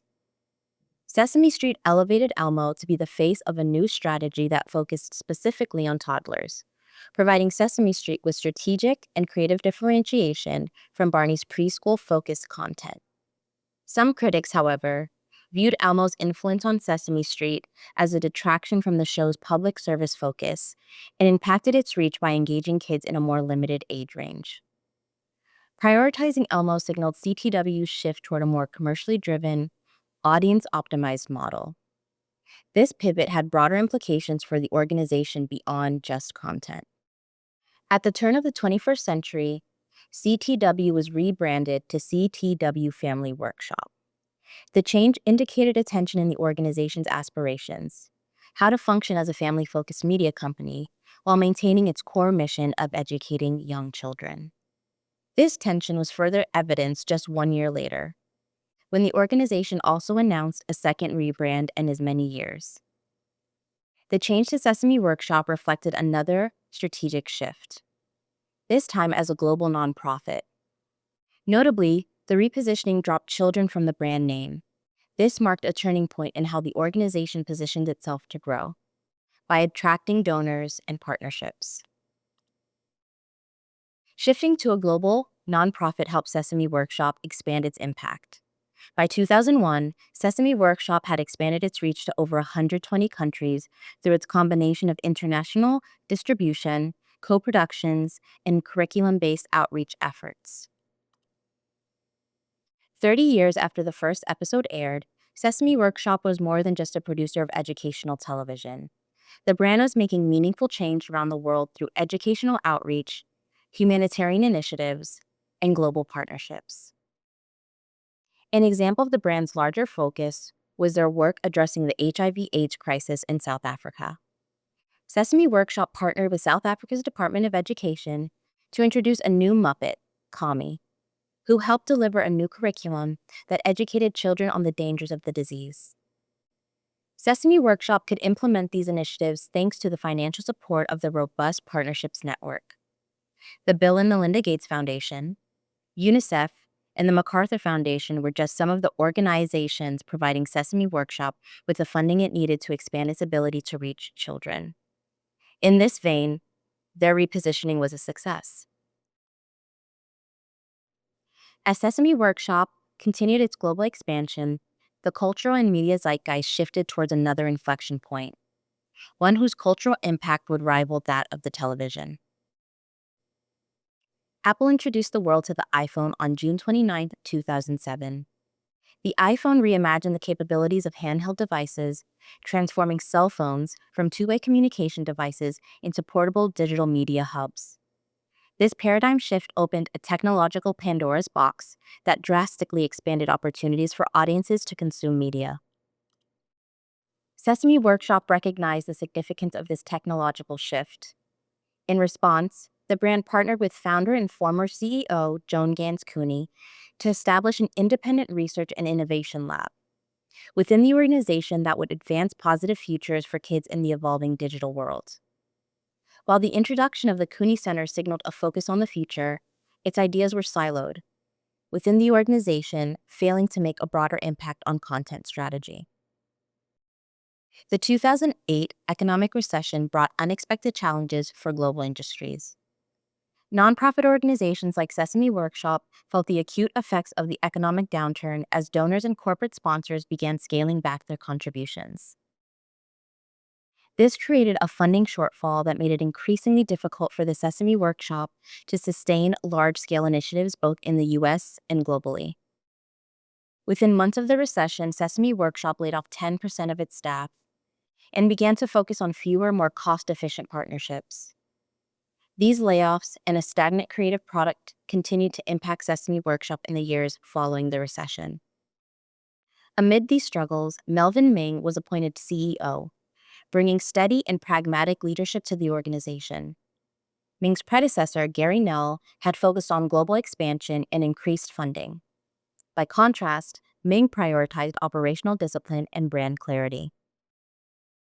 Ming's signature act as CEO was a refinement of the Sesame Workshop identity that debuted in 2013. Core to the refinement were 3 new brand pillars. The Smarter, Stronger, Kinder pillars aim to clarify and unify Sesame Workshop's core benefits, providing a conceptual anchor for their media product and global engagement efforts. When describing the pillars, Ming stated, "These 3 words help us communicate the full range of what Sesame stands for today, preparing children not just for school, but for life." While the pillars and new positioning captured the core of Sesame Workshop's guiding purpose, they did so with limitations. This new positioning didn't account for another technological and behavioral shift that had been brewing for several years. Streaming. Streaming services, notably Netflix, had quietly gained traction as a novel form of media consumption. Much like cable television in the 1990s, streaming services offered audiences access to an unprecedented amount of on-demand content. By 2015, just 2 years after the Smarter, Stronger, Kinder pillars were announced, 56% of U.S. households were subscribed to streaming services, including Netflix, Hulu, and others. Despite the rapid proliferation of this technology, Sesame Workshop was unprepared to embrace this new media landscape. In an effort to adapt, Sesame Workshop reached an agreement with HBO in 2015 to distribute Sesame Street content on its streaming platform.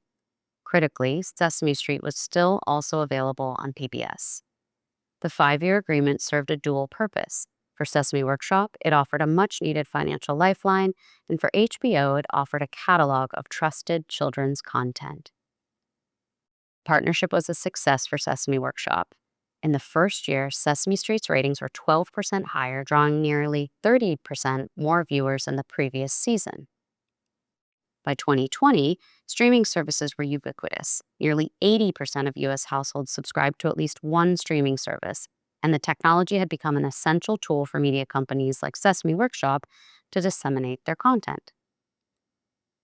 After leading Sesame through a decade of financial and brand stabilization, Melvin Ming stepped down. He was succeeded by Jeffrey Dunn, who guided Sesame through a global pandemic and, critically, renewed its HBO deal, ensuring continued access to the streaming audience it had developed on the platform over the previous 5 years.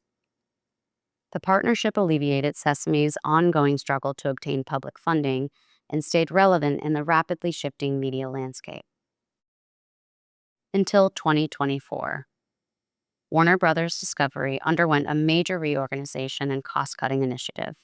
The platform began phasing out preschool and educational content in favor of IP-driven, mass-market programming, meaning Sesame Street no longer aligned with HBO Max's evolving commercial strategy.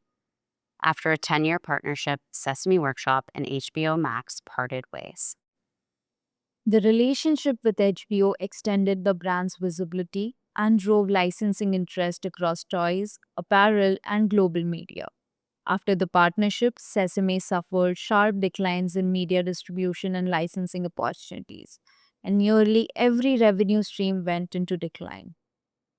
These losses led to a total of 33% revenue decline over the previous 4 years. In May 2025, President Donald Trump denounced Sesame Street as a left wing propaganda and signed Executive Order 14290 to eliminate all federal funding to PBS. The administration also implemented cuts to the U.S. Agency for International Development, resulting in the unexpected loss of key grants Sesame Workshop had long relied upon. According to internal documents reviewed by the New York Times, Sesame Workshop projected a $40 million deficit for the upcoming fiscal year if cost-cutting measures were not taken. Sesame Workshop once again forced to lay off 20% of their workforce.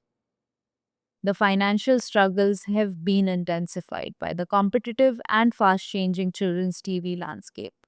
Sesame Street is significantly trailing Bluey, Paw Patrol, Peppa Pig, Blippi, and Cocomelon in Nielsen's streaming ratings. With over 4.5 billion monthly views, Cocomelon prioritizes screen retention over education. The show employs rapid cuts and repetitive songs in a high stimulation, low substance format. In addition, legacy media franchisees across all genres, including children's television, are now being challenged by YouTube and other digital-first platforms, providing algorithm-driven, on-demand video sharing services.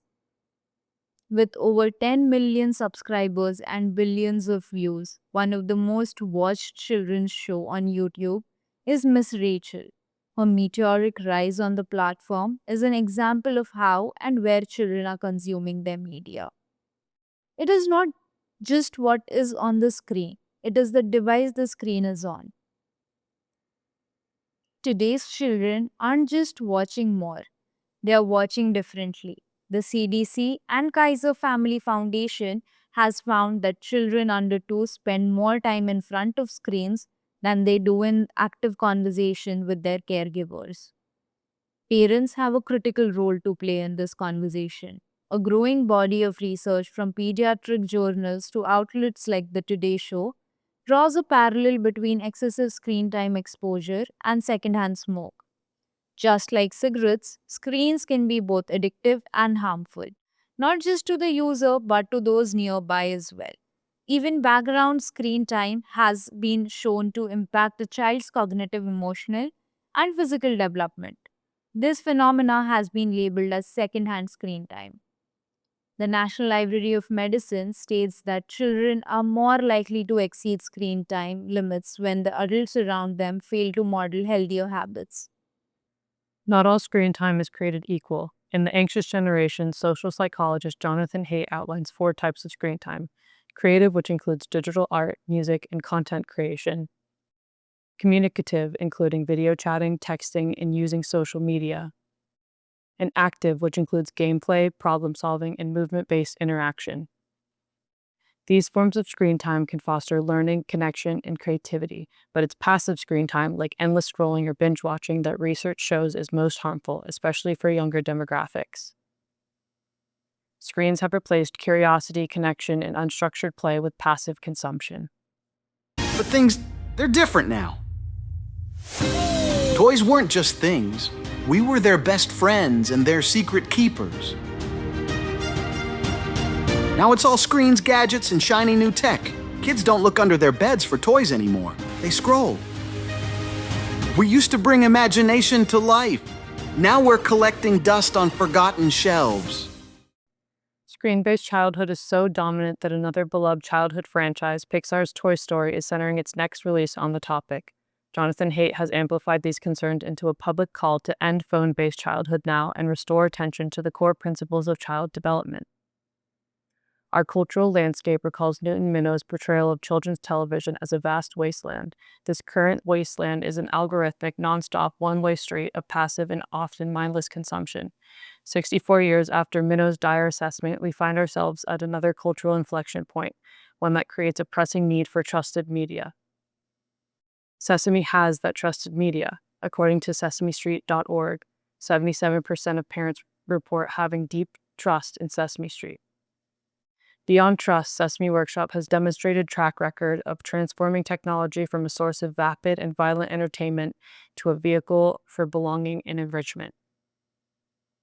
Sesame Workshop is in a unique position based on its history, trust, and equity to reclaim screen time as a vehicle for active and engaging media that benefits children. To actualize the opportunity, Sesame must evolve from providing passive programming to creating active engagement, from showing community on screen to providing connection in real life, from being a child's companion to becoming their collaborator, from helping children feel seen and heard by reflecting their experience authentically to being seen and heard by inviting children to actively participate. This evolution calls for a renewed commitment, one that brings our values into sharper focus and defines how we move forward. What follows is a reaffirmation of who we are, what we stand for, and how we will show up for children. Sesame Street is a neighborhood created for children, where learning is playful, differences are celebrated, and every child feels a sense of belonging. We put children first in everything we do, using storytelling, imagination, and creativity to support their growth and well-being. Sesame is now a two-way street where children and families don't just watch, they join in. Through deeper interaction and shared engagement, we're reimagining what's possible together. As a two-way street, Sesame will celebrate the following principles across brand executions. They will provide expertise, foster a sense of self-worth, demonstrate a sense of belonging and camaraderie, respect children through authenticity and honesty, and honor the experience of children through blending realism and imagination. Together, these principles articulate what it means to put children first in a two-way model of engagement. What follows is how we will begin to communicate this shift to the world. The visual brand will be updated while retaining core Sesame Workshop elements: the bright green and yellow color palette and the street sign shaped cartouche. A bolder, more child-friendly typeface will help the identity speak to both adults and children, reinforcing Sesame's position as a two-way street. As part of the identity update, we've expanded the color palette to include both primary and secondary colors. This keeps Sesame's iconic look while giving more flexibility, especially across digital and interactive formats. The visual system also takes cues from street signs. This choice reinforces the core idea that Sesame is now a two-way street, a place for active participation, not just passive viewing. To announce the new positioning, Sesame will launch an integrated teaser campaign that invites viewers to look both ways, because Sesame is now a two-way street. The campaign will introduce the Muppets to a new generation of children while evoking nostalgia in their parents. By showing the characters peeking into a frame, the creative will pique curiosity about what's to come from Sesame. It will appear in out-of-home campaigns, digital, and public interventions. The bold typography and energetic colors speak to the new, more active engagement Sesame will offer moving forward. The campaign will utilize signage interventions to bring elements of Sesame Street to your street, making the Muppets visible on your block and creating a bridge between the screen and the real world. This street sign design language will unify Sesame's presence across digital and physical touchpoints.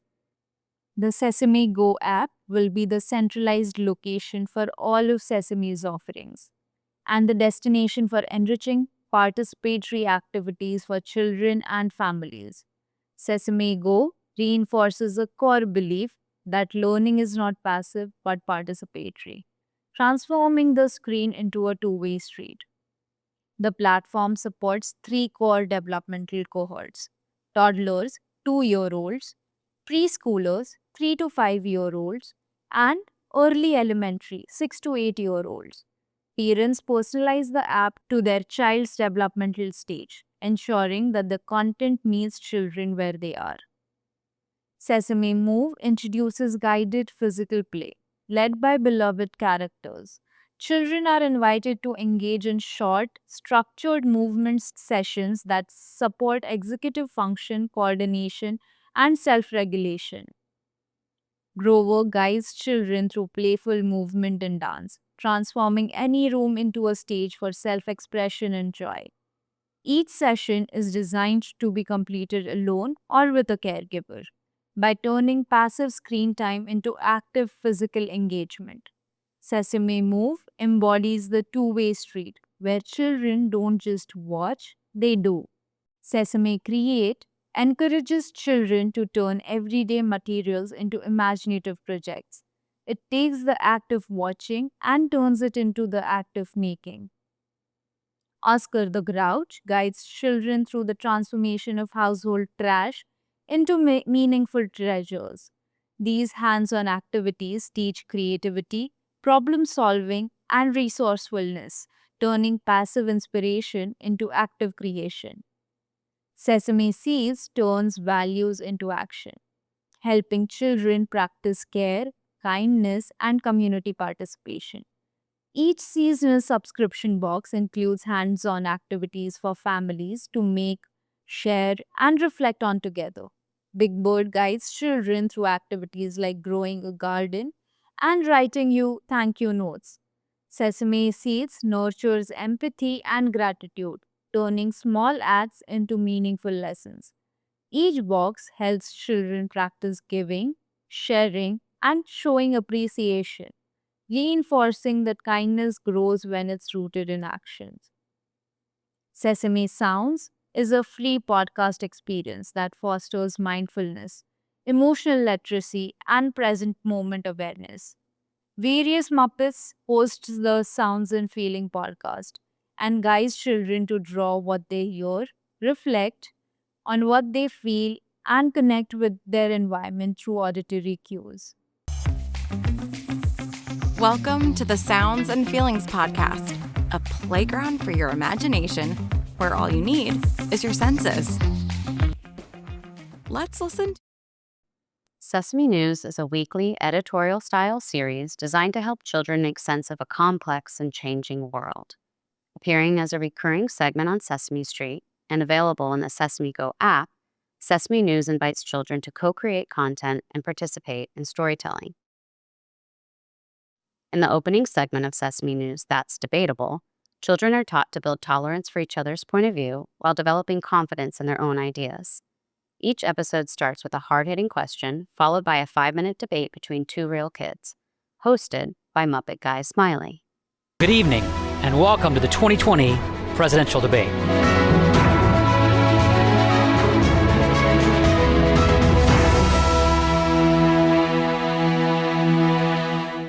We are so glad you're joining us. We have an amazing slate of candidates today, and we're excited to learn exactly what you think should happen in the future of this country. So, if we can welcome our candidates who are here to share honestly about their vision for the future of this country. Are you all ready? Here we go. I've got a number of questions for you. I'm going to give each of you a chance to answer, and I'll just alternate back and forth, okay? If you became president, what would you want to do first? I'd probably tell the parents to give the kids all the candy. Tell the parents to give the kids all the candy. Like Yes. day one, just make that a law. Yep. I like that. That's a really good law. You're going to get a lot of votes. I would want to take a bath with ice cream. Take a bath with ice cream. Okay, that's great. In the show's second segment, Neighborhood Update, children take the lead, featuring real kids sharing news from their neighborhood and asking questions about the world around them. Each episode begins with a genuine question posed by a child to be answered by Neighborhood Update hosts Bert and Ernie. Through a combination of storytelling, Muppet interaction, and simple but thoughtful explanation, the segment provides honest, developmentally appropriate responses. It reinforces the idea that a child's point of view is valid and that understanding begins with being heard. The following is a promo for the segment. Let's go! Hi, my name is Leilani Brosnan, and I'm 7.5 years old. My name is Isaac Jafif. My name is Michael Hernandez IV. Hi, I'm Leo. Why do trees grow bigger? What would happen to the earth if all the rainforests got cut down? How are butterflies made? One thing I know for sure is that people on the earth sometimes make oil out of whales.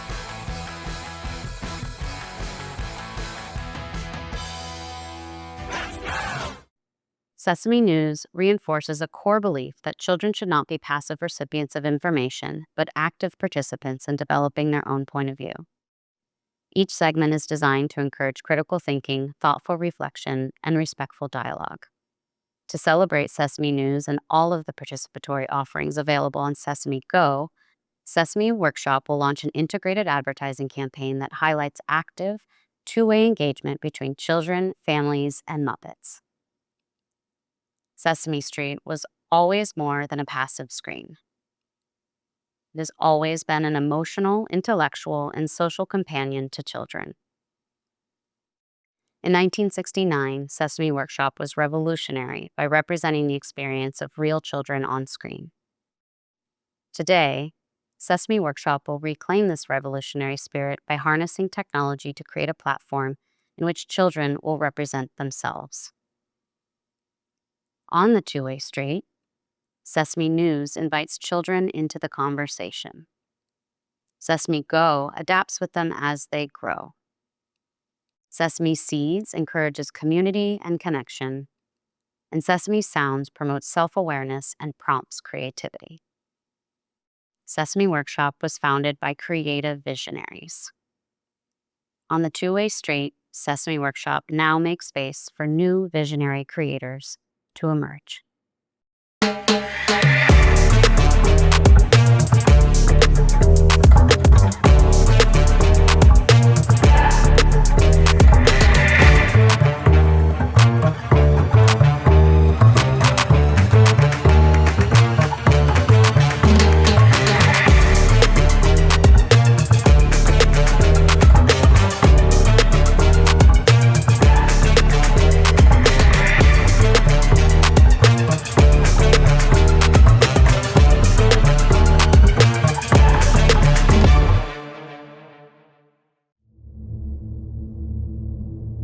What holds a society together? Shared truth. What breaks it? Deliberate deception. Free speech is the backbone of democracy. It protects protest, it holds power accountable, it makes truth public. Across the world, and in the United States, forces attack that freedom. In Iran, the regime makes journalists vanish. Security forces beat protesters. The government shuts down the internet. In China, authorities erase history. The state tracks dissent. Officials punish memory. In Iraq, protesters demanded reform. Security forces opened fire. Officials targeted reporters. In Haiti, chaos rules. Journalists are murdered in the streets. Authorities hold no one accountable. Different countries, different systems, same patterns across the world. The cycle has continued for more than a century. When democracy falls, speech falls first. Journalism stands as its final guardian.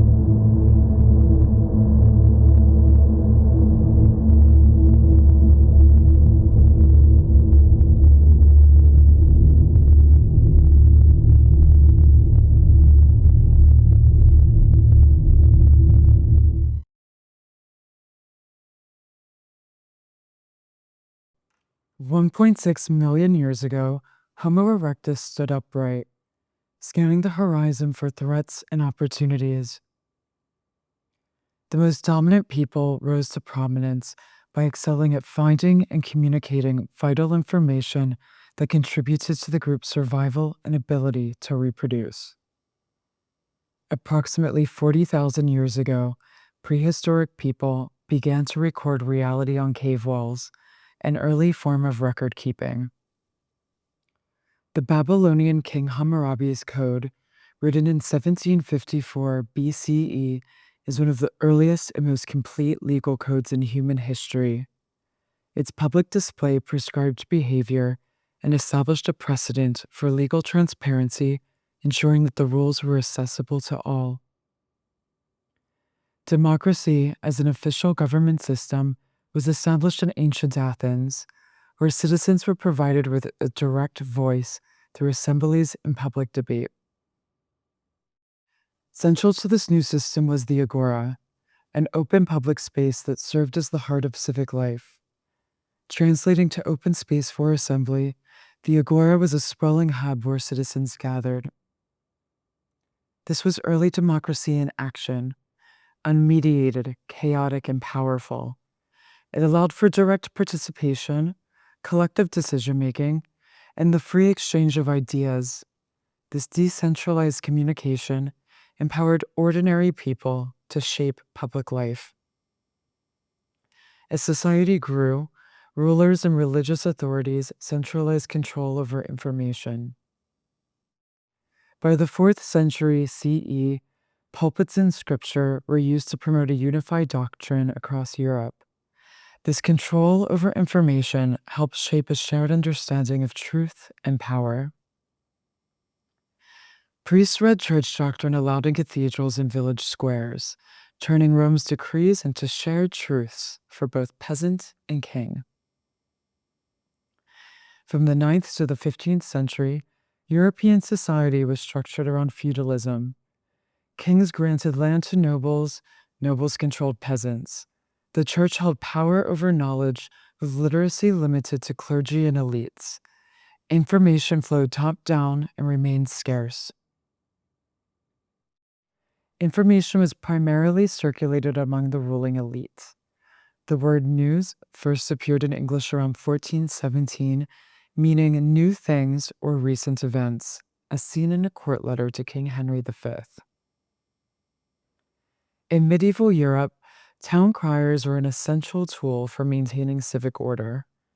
Employed by local governments, these official messengers stood in busy town squares, ringing bells and loudly proclaiming royal decrees, new laws, market days, and community events to a largely illiterate public.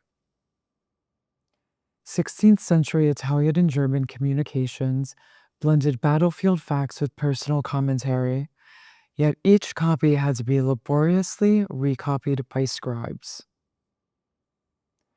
Along with block printing and illuminated manuscripts, these scarce documents kept knowledge concentrated among elites, limiting broader access and reinforcing existing power structures. Johannes Gutenberg invented the movable type printing press in approximately 1440, amid the decline of feudalism in Europe. This innovation revolutionized book production and the spread of knowledge. Gutenberg's printing press used rearrangeable metal letters pressed onto paper, allowing for faster and cheaper production of books. Before the printing press, Europe had only a few thousand manuscript books. By 1500, that number had surged to over 9 million. By increasing access to printed material, the printing press enabled mass literacy that expanded beyond the ruling classes.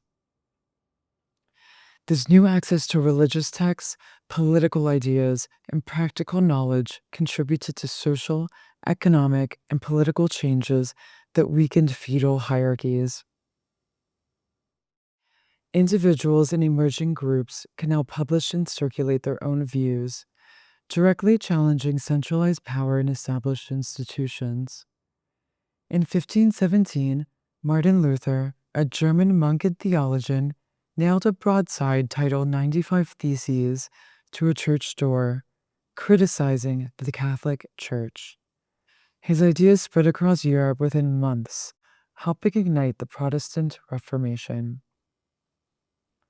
Before the French Revolution, society was divided into 3 estates. The first estate was clergy who prayed. The second estate was nobility who fought. And the third estate was everyone else who worked and paid taxes. Calling them estates underscored that power and privilege resided in whole social orders, sanctioned by law, not in individual merit. The term Fourth Estate was popularized in the 18th century and is often attributed to British politician Edmund Burke, who reportedly said that the press, gallery, and parliament was more influential than the three traditional estates. Paid news writers, known as gazetteers, bundled foreign dispatches and government notices into weekly sheets sold in city markets and through subscription. To earn trust, they added datelines and, under England's 1662 Licensing Act, printed their names and cited sources. These accountable information brokers were the earliest professional journalists. Strasbourg printer Johann Carolus published the Account of All Distinguished News, the first newspaper sold on a fixed schedule.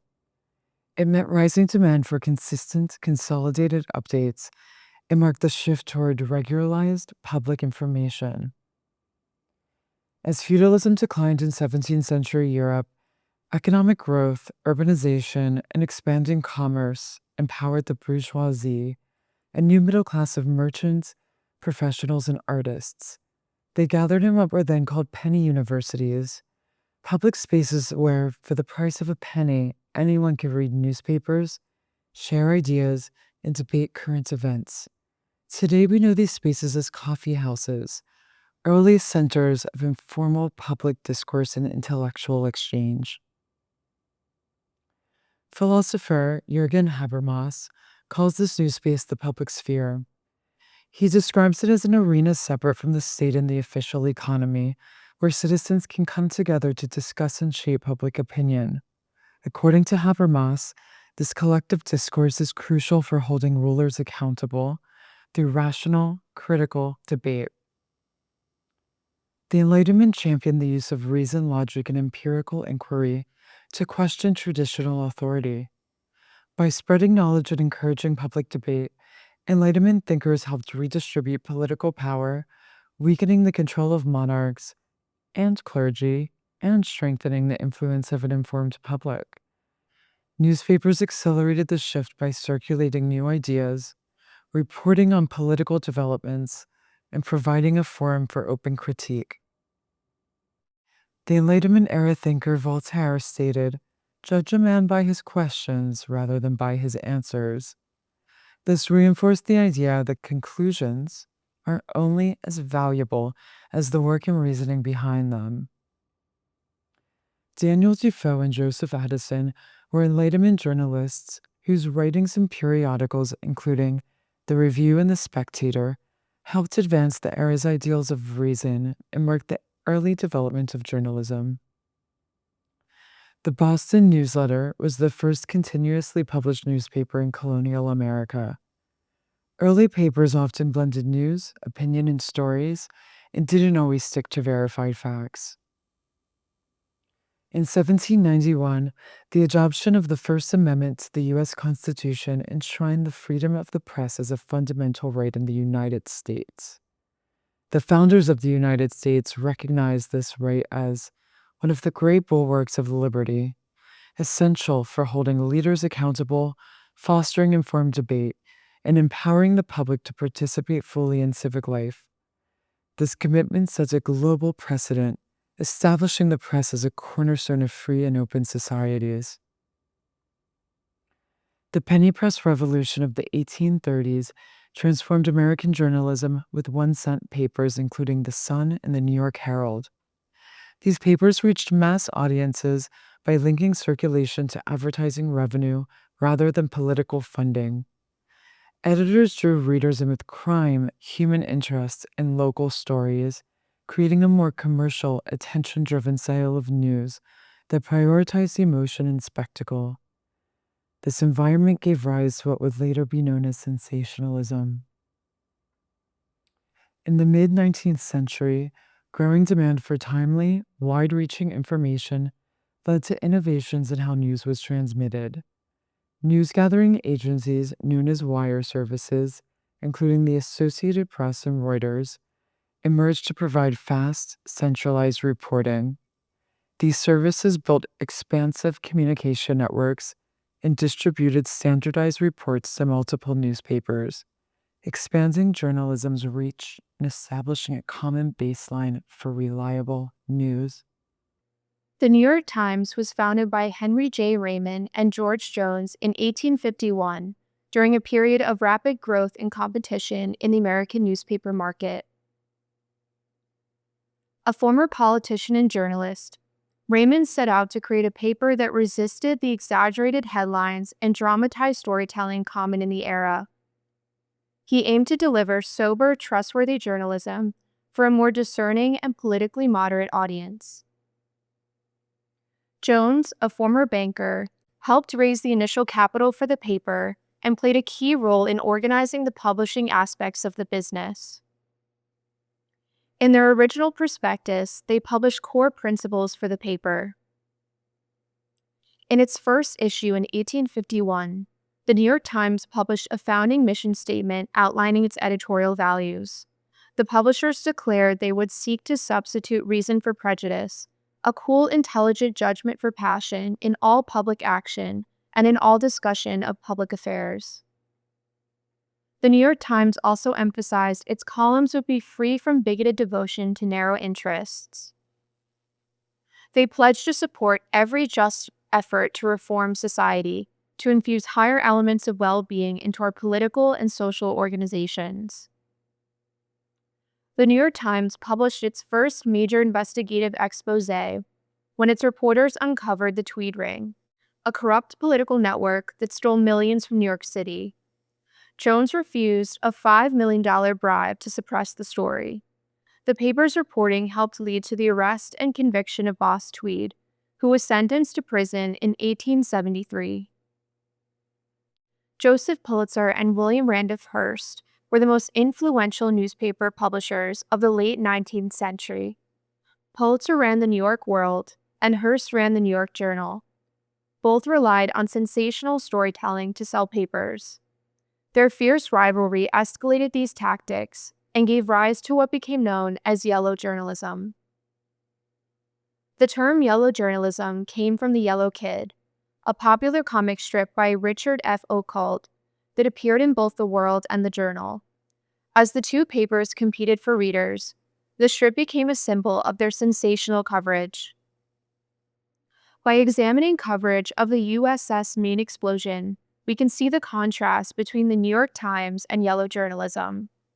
The Times ran a restrained headline, "The Maine Blown Up," and reported a terrible explosion on board the United States battleship, sticking to verifiable facts in a measured tone.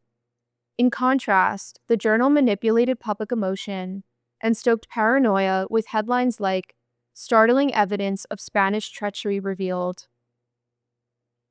After Jones died, the New York Times faltered under mismanagement and increasing competition from more sensational papers. The Panic of 1893 deepened the crisis, resulting in a drop in circulation and a steep financial decline. By 1895, the paper was on the brink of bankruptcy. When Adolph Ochs purchased a controlling interest of the New York Times for $75,000 in 1986, it was losing $1,000 a week. He set out to rebuild the paper's reputation and audience. Adolph Ochs leveraged the New York Times' commitment to fact-based reporting into a financial advantage. He positioned the paper as a credible, measured alternative to its flashier competitors. Adopting the slogan, "All the news that's fit to print," Ochs cut the price from 3 cents to the original price of 1 cent. Within 3 years, circulation surged from 9,000 to over 76,000. In the 1890s, inventors developed radio, a technology that used wireless signals to transmit information through the air. These advancements laid the foundation for live news broadcasts in the 20th century. The paper's rapid and comprehensive coverage of the RMS Titanic's sinking set a new benchmark for timely crisis reporting. The New York Times introduced the first comprehensive newspaper index in 1913. Branded with the promise to tell what, when, and where, it became a key research tool for scholars, libraries, and institutions, helping establish the Times as a national reference source. Anne O'Hare McCormick was one of the first American correspondents to recognize the significance and danger of Benito Mussolini's rise in Italy.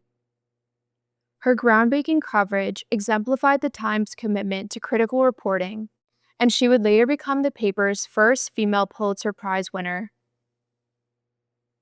Edward R. Murrow's live radio broadcast from London during the Blitz, a German bombing campaign against the city in World War II, brought the realities of the war directly into American homes. The development of radio allowed listeners to experience the sights and sounds of war in real time, transforming news coverage so that international events felt immediate and personal. The Gray Lady became shorthand for the New York Times' reputation as cautious, serious, and traditional.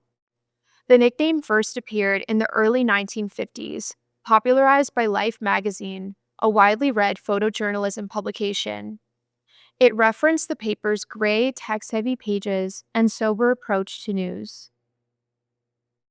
The rise of television in the years leading up to the Vietnam War allowed news to reach Americans faster and with greater impact, creating shared national experiences and shaping public opinion on a massive scale. For the New York Times, this environment heightened the stakes for investigative journalism and public accountability. Early in the war, the New York Times, along with much of the U.S. media, relied heavily on government sources and official briefings. Headlines would often reinforce U.S. policy positions. As the conflict escalated, Times reporters increasingly conducted independent research and on-the-ground analysis that departed from government narratives. New York Times reporter David Halberstam published reports that described the Viet Cong's growing strength and the repressive policies of the U.S.-backed Diem government. President Kennedy requested that Halberstam be recalled from his post, but the New York Times denied the request, an active commitment to independent journalism. Television news, meanwhile, brought the war's realities into American living rooms with vivid images of combat, civilian suffering, and anti-war protests, shaping public opinion in ways that print alone could not. The Times' investigative work frequently provided the depth and content that underpin these broadcast stories. Journalism exposed the widening gap between government claims and on-the-ground realities, fueling public skepticism and debate about the war. In 1971, former military analyst Daniel Ellsberg leaked 7,000 pages of classified documents to the New York Times. Referred to as the Pentagon Papers, these papers revealed that multiple U.S. administrations had misrepresented the Vietnam War's scope and strategy. Despite legal threats from the Nixon administration, the New York Times published the Pentagon Papers. 2 days later, a court order halted further publication, but the Washington Post soon released additional excerpts, prompting a second government lawsuit. On June 30, 1971, the Supreme Court ruled 6-3 against prior restraint, affirming the right of the press to publish classified information in the public interest. This landmark decision reinforced the First Amendment's protection of investigative journalism, ensuring that the media could serve as a vital check on government power and inform the public even in the face of intense political pressure. In 1970, the New York Times launched its op-ed page amid failing network operating income and an 18.3% drop in classified advertising, driven by shifting market conditions and new media competition. Op-ed means opposite the editorial page, referring to its print placement. But more importantly, it was designed to include outside voices, provoke public debate, and grow the Times audience. By offering space for prominent opinions, the paper aimed to boost circulation and appeal to advertisers targeting engaged, opinion-driven readers. The page quickly gained attention for its startling illustrations and thought-provoking essays, according to press scholar Michael J. Sokolow. In his 2010 study, A Profitable Public Sphere, the creation of the New York Times op-ed page.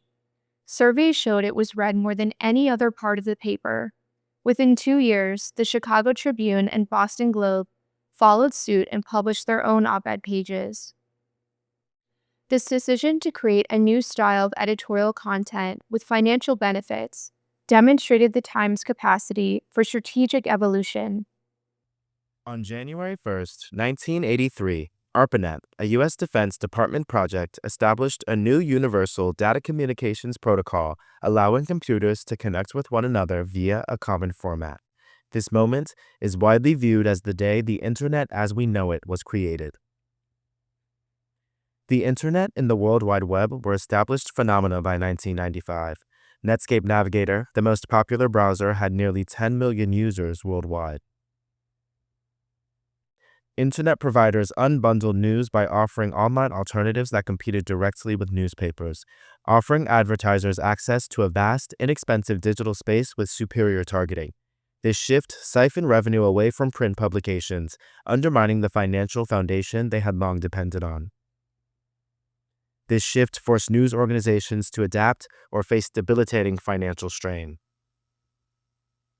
Bruce Sterling, a prominent American science fiction writer, an influential voice in the cyberpunk movement, stated, "From now on, the struggle will not be over mechanical control of the means of information, but over spin control of the zeitgeist."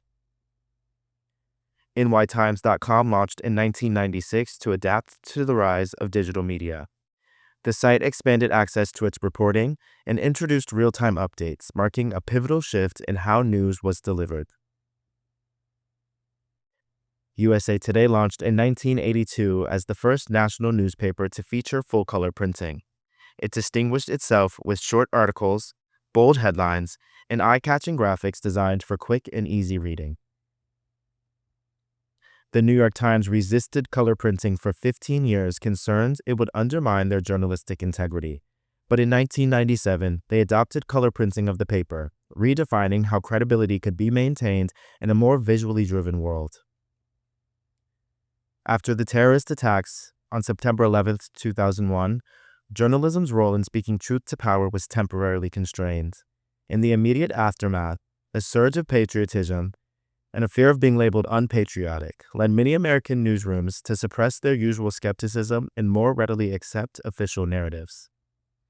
According to a 2023 Pew study on Iraq war coverage, news reporters often accepted Bush administration claims about weapons of mass destruction without sufficient scrutiny. The New York Times published a series of stories in 2002 asserting Iraq possessed weapons of mass destruction. Judith Miller, the most visible reporter on this story, published key claims that lacked sufficient verification. Digital media and blogs such as Slate and The New Republic, as well as prominent critics like Michael Massing in the New York Review of Books, dissected Miller's reporting methods and the Times' editorial failures, fueling a sustained online backlash in 2003. During the same year, New York Times reporter Jason Blair was discovered to have fabricated or plagiarized numerous articles, including major national stories. The scandal exposed significant failures within the paper's editorial oversight and led to the resignation of top executives, including executive editor Howell Raines. After mounting criticism, the New York Times published a letter from the editors that critically reviewed its pre-Iraq war coverage. The note stated that some stories lacked sufficient rigor, controversial information went unchallenged, and there was an over-reliance on unreliable sources. By openly admitting these failures, the New York Times reaffirmed its commitment to holding truth to power, even when that meant scrutinizing its own practices. Every major communication technology has redrawn the boundaries of power, shifting influence among individuals, institutions, and the state. The New York Times' admission after the Iraq War demonstrates how digital media changed accountability. Technology accelerated public response, and institutions faced more immediate pressure to correct the record. Today's digital technologies have decentralized information and empowered individuals, but they have also created new, often less visible forms of control and influence.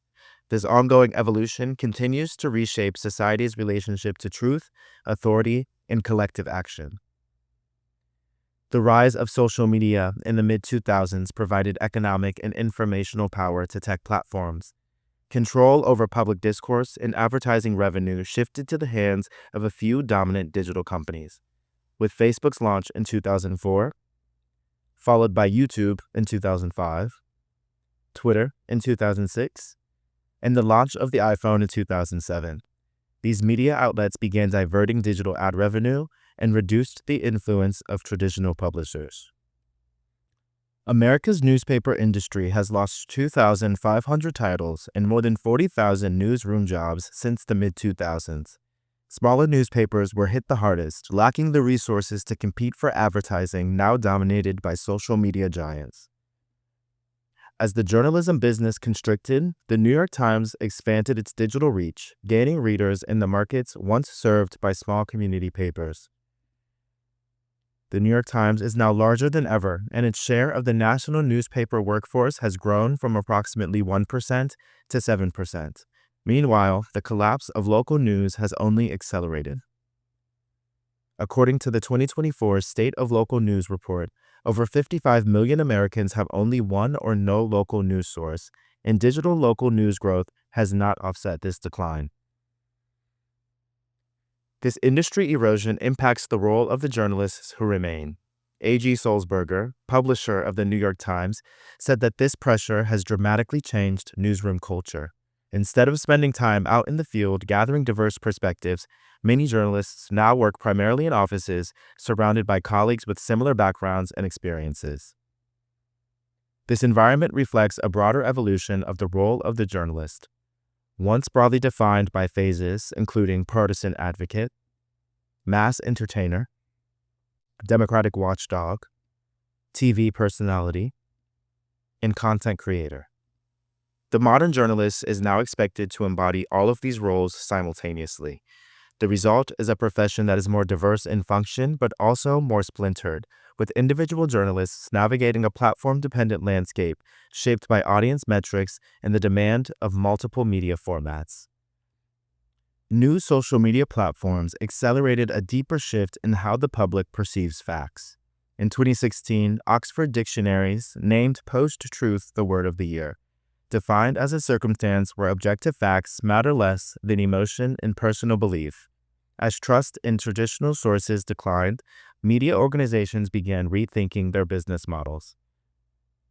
The New York Times began expanding beyond traditional journalism offerings in 2014 and now offers subscriptions for games, cooking, product recommendations, audio, and sports, and began offering individual subscriptions for these products alongside bundled options. This diversification of offerings strengthens their financial positions as audience increasingly sought specialized content tailored to their interests. The New York Times digital subscription base has surged from roughly 900,000 in 2014 to nearly 12 million subscribers today, an increase of over 13 times. But while their digital subscriber base advances, the New York Times' print subscriber dropped from just over 1 million to about 600,000 in that same time frame. Despite declining print sales, in 2024, the New York Times reported record revenue of $2.59 billion in total, driven primarily by subscription growth. Today, the New York Times has a far broader audience than ever before, reaching readers across the country and around the world. The paper employs a significant share of the remaining professional journalists in the U.S. It has a successful, diversified revenue model and growing digital subscriptions. But with that growth comes new challenges in an increasingly fragmented information environment. Algorithms now play a central role in shaping what content individuals see, influencing how people understand the world around them. The flow of information is increasingly shaped by algorithms that determine what content reaches each reader. At its core, an algorithm is a set of step-by-step instructions for solving a problem. PageRank was the foundational algorithm for Google's search engine. A tool for efficiency, it marked a leap forward in the automation of information retrieval and set new standards for processing and ranking large-scale dynamic datasets. Algorithms filter and prioritize what we see online, creating personalized and often fragmented versions of reality. A 2021 study titled Echo Chamber Effects on Short Video Platforms by Italian researchers stated the recommendation systems reinforce confirmation bias by repeatedly exposing users to like-minded content. Social media algorithms reward content that is immediate, emotionally resonant, or visually stimulating, as these formats are more effective at grabbing and retaining fleeting attention. In this media ecosystem, anyone can use sensational tactics to gain attention, regardless of the message's quality or accuracy. Whether it's the New York Times reporting the truth or political leaders spreading misinformation. The latter is exemplified by former counselor to the president, Kellyanne Conway's use of the term alternative facts. She used the phrase during a 2017 interview to defend White House Press Secretary Sean Spicer's widely disputed claims about the size of President Trump's inauguration crowd. During Donald Trump's 2016 campaign and presidency, fake news became a mainstream label for information that Trump disagreed with, regardless of its accuracy. He frequently used the term to attack journalists and news outlets, and by October 2020 had labeled them fake news an estimated 2,000 times, blurring the line between factual reporting and lies. Facts have become open debates. Stop the Steal was a successful propaganda movement started by President Trump that amplified baseless claims about election fraud. These powerful and persistent lies on social platforms positioned verified election outcomes as disputable, despite election officials from both parties certifying the 2020 results as secure. According to a 2024 Reuters digital news report, traditional U.S. news media is increasingly at risk of being eclipsed by online personalities and creators. This shift was demonstrated by President Donald Trump's appearance on the Joe Rogan Experience, where he was able to spread lies about the 2020 election to an audience of over 15 million Spotify followers. This trend is particularly strong among young Americans. A 2024 Pew Research report stated 39% of adults under 30 now regularly get their news from TikTok. More than half of U.S. adults under 35 turn to social media or video platforms as their main source of news, bypassing traditional outlets altogether. In this decentralized information environment, trust is earned through personal connections, while skepticism, directed at institutions, continues to grow. Confidence in government, media, and business has steadily declined, reflecting a deepening crisis of credibility. A 2024 Gallup poll found Americans' trust in mass media is at its lowest point in over 5 decades, down 31% since 2018. Younger audiences expect organizations to take stances on today's issues. According to the 2023 Edelman Trust Barometer, 62% of Gen Zers believe that if a brand or media outlet remains silent on important decisions, it's hiding something. A 2025 Pew Research Center study found that while the New York Times remains a trusted source among U.S. adults, it ranks below PBS, NPR, and the Wall Street Journal in overall trust. Paul Krugman was a defining voice of the New York Times, a Nobel Prize winner and one of the paper's most prominent columnists for over 25 years. Krugman abruptly left the New York Times in 2024, citing pressure to apply false equivalence and warning that opinion pieces were being flattened to avoid controversy. He continued writing independently on Substack and quickly built a loyal following of over 100,000 subscribers. He's not alone. Writers across the political spectrum, including Barry Rice, Ben Smith, and Nicole Hannah Jones, have raised concerns about editorial micromanagement and decreasing autonomy. As public trust in institutions collapses and top talent departs, the New York Times faces a technological revolution that is reshaping the fabric of society. Artificial intelligence enables computers to perform human-like tasks, spanning reasoning, problem-solving, and content generation, by using algorithms and neural networks to reveal patterns within large data sets.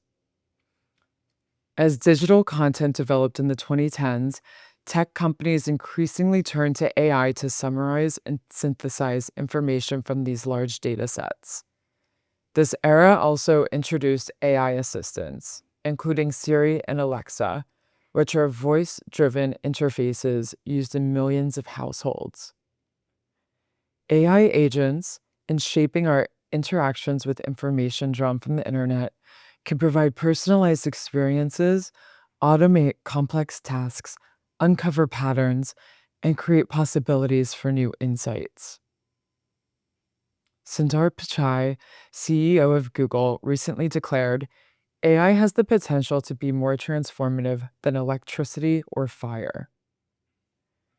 This digital transformation is now raising serious concerns about intellectual property. In 2023, the New York Times sued OpenAI and Microsoft for copyright infringement. This lawsuit is part of a broader trend, as other copyright holders, including writers, visual artists, record labels, and other publishers, have also taken legal action against AI companies for unauthorized use of their work and training data. AI's outputs inherently reflect the biases, values, and objectives present in their training data and the objectives set by their developers.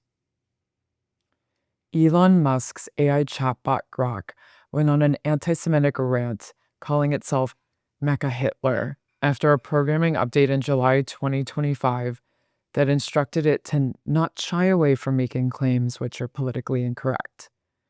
This controversy demonstrates how AI can produce and amplify toxic misinformation when developed or influenced by bad actors. Despite suing OpenAI for unauthorized use of its content, the New York Times has entered into a landmark licensing deal with Amazon, allowing its journalism to be used across Amazon's AI platforms. This move underscores a deeper tension. While positioning itself as a principled voice in the AI debate, the Times is also navigating commercial opportunities in the same space. The future of that partnership remains uncertain. The current fragmented media landscape deepens mistrust in institutions and blurs the line between fact and lies. In response, the New York Times has often presented itself as neutral to avoid controversy. But this illusion of neutrality is evasive and removes the context and emotion needed for understanding and engagement. Artists visualize this problem. Mira Shore, a New York City-based artist and writer, highlights the political and cultural context absent from the New York Times' whitewashed headlines. Brooklyn-based artist Alexandria Bell's series Counter-Narratives critically revises New York Times pages to expose the biases in its framing.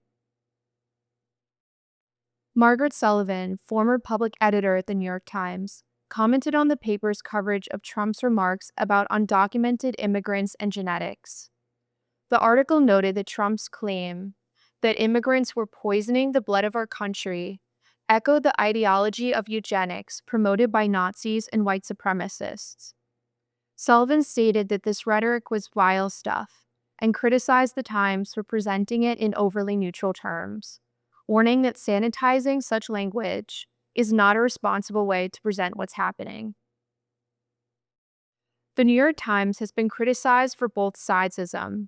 In the coverage of New York City Comptroller Brad Lander's June 2025 arrest, the Times wrote that rising ICE activity was fueling liberal outrage and conservative accusations of Democratic publicity stunts. Additional publications reported the implications of the event with clarity. The Guardian's letter from the editor described the arrests as a concerning and consistent precursor to authoritarian rule. The Times has also faced controversies for its coverage of the transgender community. A 2024 analysis found that 66% of Times stories about trans people did not include even one trans voice. This exclusion of a core audience group speaks to a deeper reputation issue.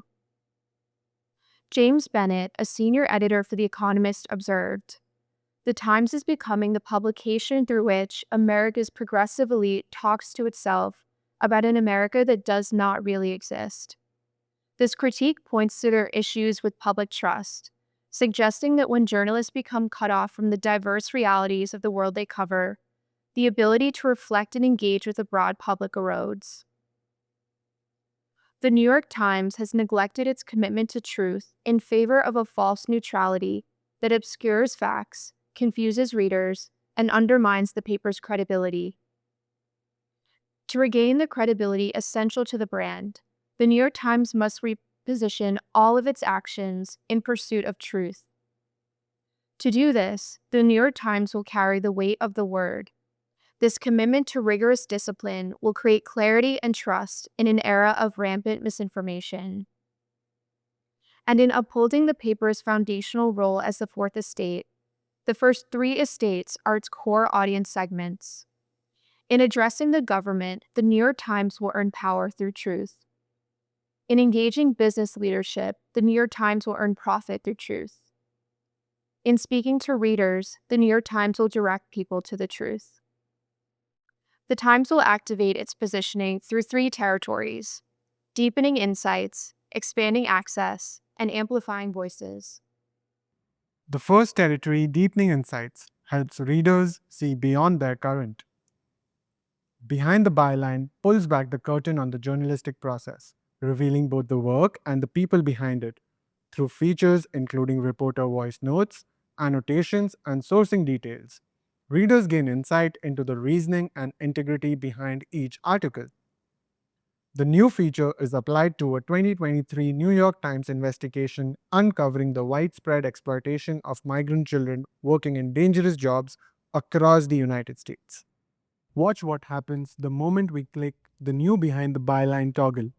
First, audio clips from journalist Hannah Dreher offers a first-hand glimpse into her reporting process. Across the country, thousands of migrant children, some as young as 10 years old, are working in roofing. This is illegal, it's incredibly dangerous, but it's something that we're seeing more and more of, and the consequences for these kids can be really catastrophic. Identity and age is verified for a primary source, Carolina York. Carolina's quote is contextualized with a broader pattern. By noting that 42 out of 118 interviewed children describe similar symptoms, the story demonstrates that the chosen quote is representative of a wider experience. In Why We Kept This Verbatim, quotes are traced back to the origin, a specific time-stamped interview, recorded in the source's native language and archived for accountability. The reporter note explains the pattern of neglect she identified across 20 states and 118 interviews, helping prove the national implications of the story. Original journal entries and photographies from the investigation add more depth to the story. And government documents obtained by the New York Times confirm Biden White House demands to release migrant children out of federal custody. For the story and all its vital investigative reporting, Behind the Byline will showcase the rigor and dedication of the New York Times journalists and writers. Ultimately, this feature will strengthen public faith in their unwavering commitment to truth. Past tense. Past tense is an archival tool that uses AI-powered data mining and pattern recognition to link today's events to the historical precedents, giving readers richer insights into the issues shaping our world. Readers can search any event, theme, or keyword. In this example, a user searched enemy of the people. The software creates an interactive timeline that weaves together people, events, and cultural shifts by drawing 170 years of New York Times archival reporting and photography. In this example, historic appearances of the phrase enemy of the people are documented from early political rhetoric to 19th century plays, and leads up to the resurgence in modern discourse. By analyzing enemy of the people through decades of political and cultural moments, past tense uncovers key patterns. Its repeated use to stoke public fear, undermine trust in institutions, and erode due process. The timeline also reveals how the phrase gains renewed cultural resonance during periods of social tension. The current New York Times mobile app has a For You page of personalized article recommendation where users can choose topics to follow and see curated content from those areas, an offering that confirms and reinforces users' preferences.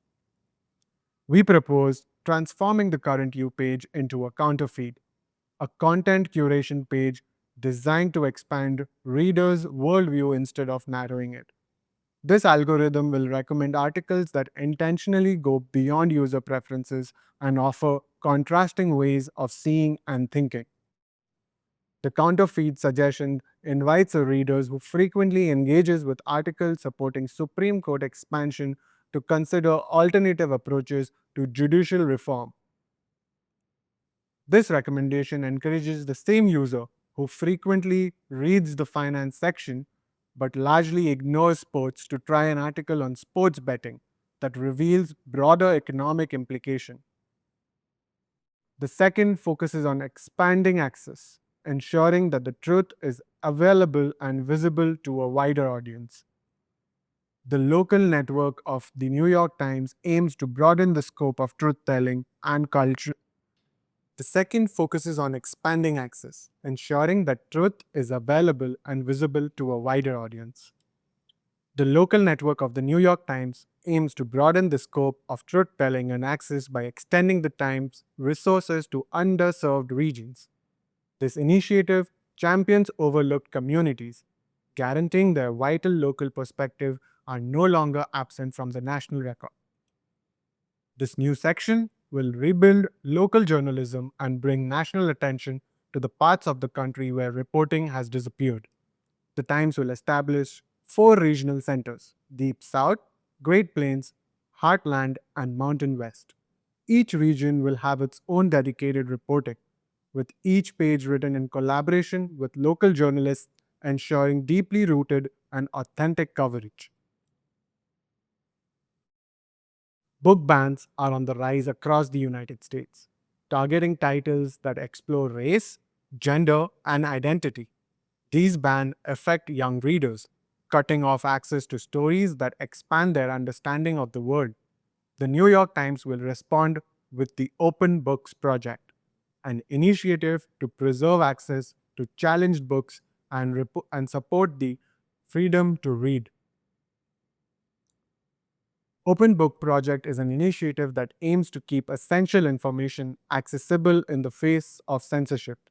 The Times will offer free digital editions of the selected banned titles to all subscribers and partner with brick-and-mortar bookstores to distribute physical copies. The third territory, amplifying new voices, creates space for more diverse voices finding truth in culture. At a time when many young people report a sense of disconnection from traditional news, the New York Times will create Future Tense, a new section and quarterly publication built for and with Gen Z.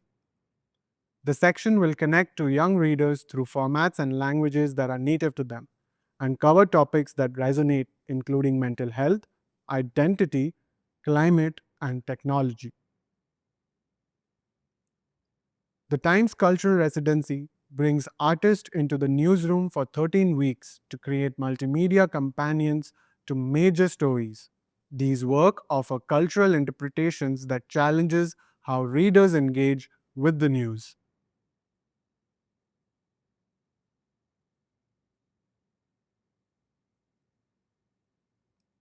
New York Times Cultural Fellows are invited by the Times cultural editors to create interactive works, from video essays to digital installations, that run alongside traditional reporting.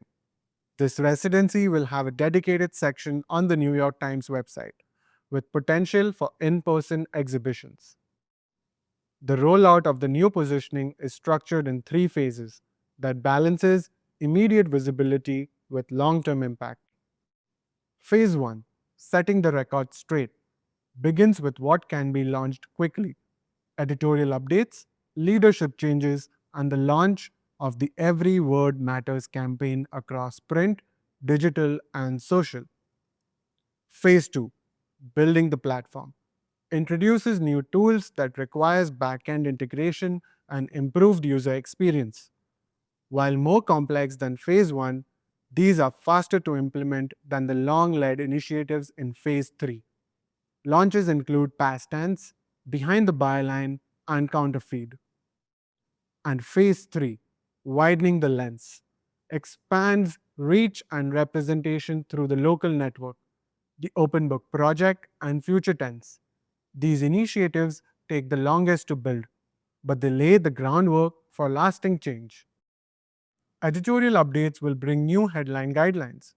In a complex and often chaotic information landscape where headlines frequently serve as the primary point of contact for readers, the New York Times commits to a renewed standard for writing with power and precision to reflect the full weight and truth of the reporting. The first principle is to speak with precision. Headlines must convey the core truth with uncompromising clarity using assertive and specific language. If an action is authoritarian, a claim is false, or behavior is undemocratic, the headline must reflect that directly without equivocation. The second principle is to reject both sidism. Headlines must clearly attribute actions that identify the nature of claims, even if doing so means directly stating one side's lack of adherence to truth or norms. The third principle is to account for impact. The New York Times headlines often shape initial public perception. With this responsibility, the New York Times rejects language that normalizes extreme behavior or minimizes threats to foundational institutions. The fourth principle is create clarity for all platforms.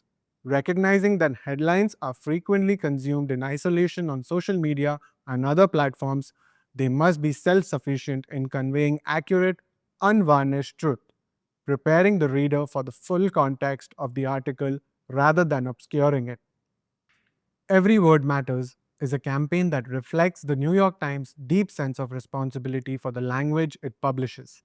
Each editorial decision is made with diligence and deliberateness, recognizing that every word carries weight and can influence public understanding. The campaign showcases the rigor behind the paper, affirming that the New York Times understands truth emerges through process and clarity. Imagery of editors and writers scrutinizing every line of copy illustrates the collaboration and debate behind each decision. The second concept reflects the responsibility that comes with publishing language and that informs and influences discourse. Live editing highlights how one word can be the difference between lies and truth.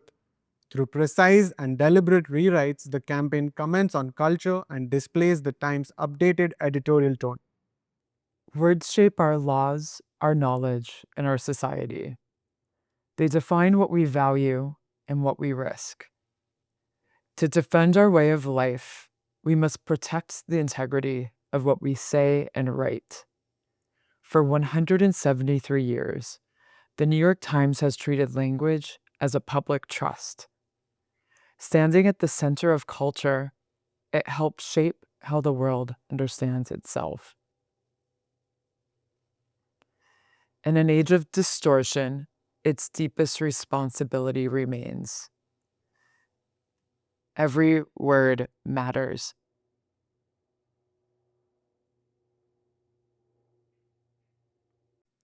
On the very first day of class in September, we started with a simple question. What is a brand? What emerged over the course of this year was not only an understanding of what a brand is, but the power of what a brand can be. Over the past year, we have been pushed and pulled, stretched and reshaped, encouraged to think broader, braver, wilder, to investigate from every angle, to interpret and reinterpret, and ask why until there are no more questions left to ask, to explore spaces we didn't think we belonged in and then claim them because we do. We were taught how to give generous, incisive feedback, how to lead with compassion, intention, and candor. This particular combination of care and clarity was something we saw modeled by our professors, mentors, and TAs. Now it is something we've learned to practice and encourage with each other, too.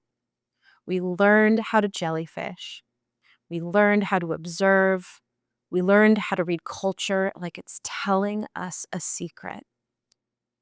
We read the Wall Street Journal every day and learned how to analyze and pull meaning from the markets. We wrote and we rewrote presentations until they became alive. We learned to go beneath the surface, to understand what really motivates behavior and what shapes belief. We learned how to build something that matters, not just for the moment, but for the future. It was all a prelude to Thesis. 8 weeks diving deep into the worlds of the New York Times, Sesame Street, and Target, all through the lens of In Principle, We Profit. In her 2020 TED Talk, SVA's Masters in Branding chair Debbie Millman reminded us, branding is the profound manifestation of the human spirit. The condition of branding has always reflected the condition of our culture. It is our responsibility to continue to leverage the democratic power branding provides, and it is our responsibility to design a culture that reflects and honors the kind of world we want to live in. We took that to heart. At one time, each of these brands had a revolutionary vision about the world they wanted to create. In our work, we excavated their histories, studied shifts in culture, and dissected consumer relationships to understand where and how these brands fell out of step with their principles, and envisioned how we could bring them back into alignment. From these deep excavations, we've designed solutions rooted in the very hearts of these brands and the people they serve. That's what we're carrying with us now. A foundation rooted in principle, creativity, and care. A belief that branding doesn't just reflect the world we live in, it helps build the one we want to see. Thank you to our friends and families for the calls, the texts, the DMs, and the meals dropped off on our doorsteps. To our faculty, our mentors, and our TAs, thank you for sharing your brilliance and your time, for teaching us your methods and then encouraging us to find our own. To Emily, thank you for your kindness and support, and congratulations on your beautiful new daughter, Penelope. She chose so well. To Amelia, thank you for the advice, the real talk, the survival tips, and all of the steady encouragement along the way. To Debbie, thank you for seeing us, for pushing us, and for reminding us what's possible when we trust our big, beautiful brains. There's no one who could get us to dream so boldly and make us believe we could actually pull it off. And to our cohort, in case you missed it, a lifetime of supply of cheerleading was included in your tuition. We'll be waving our pom-poms from the group chat with endless enthusiasm for all your wins. And we'll be there with a hug, a meme, or a matcha when you need that too. Here's to building brands and futures that matter. In principle, we profit. Let's make sure we never forget the order of that sentence. Thank you so much.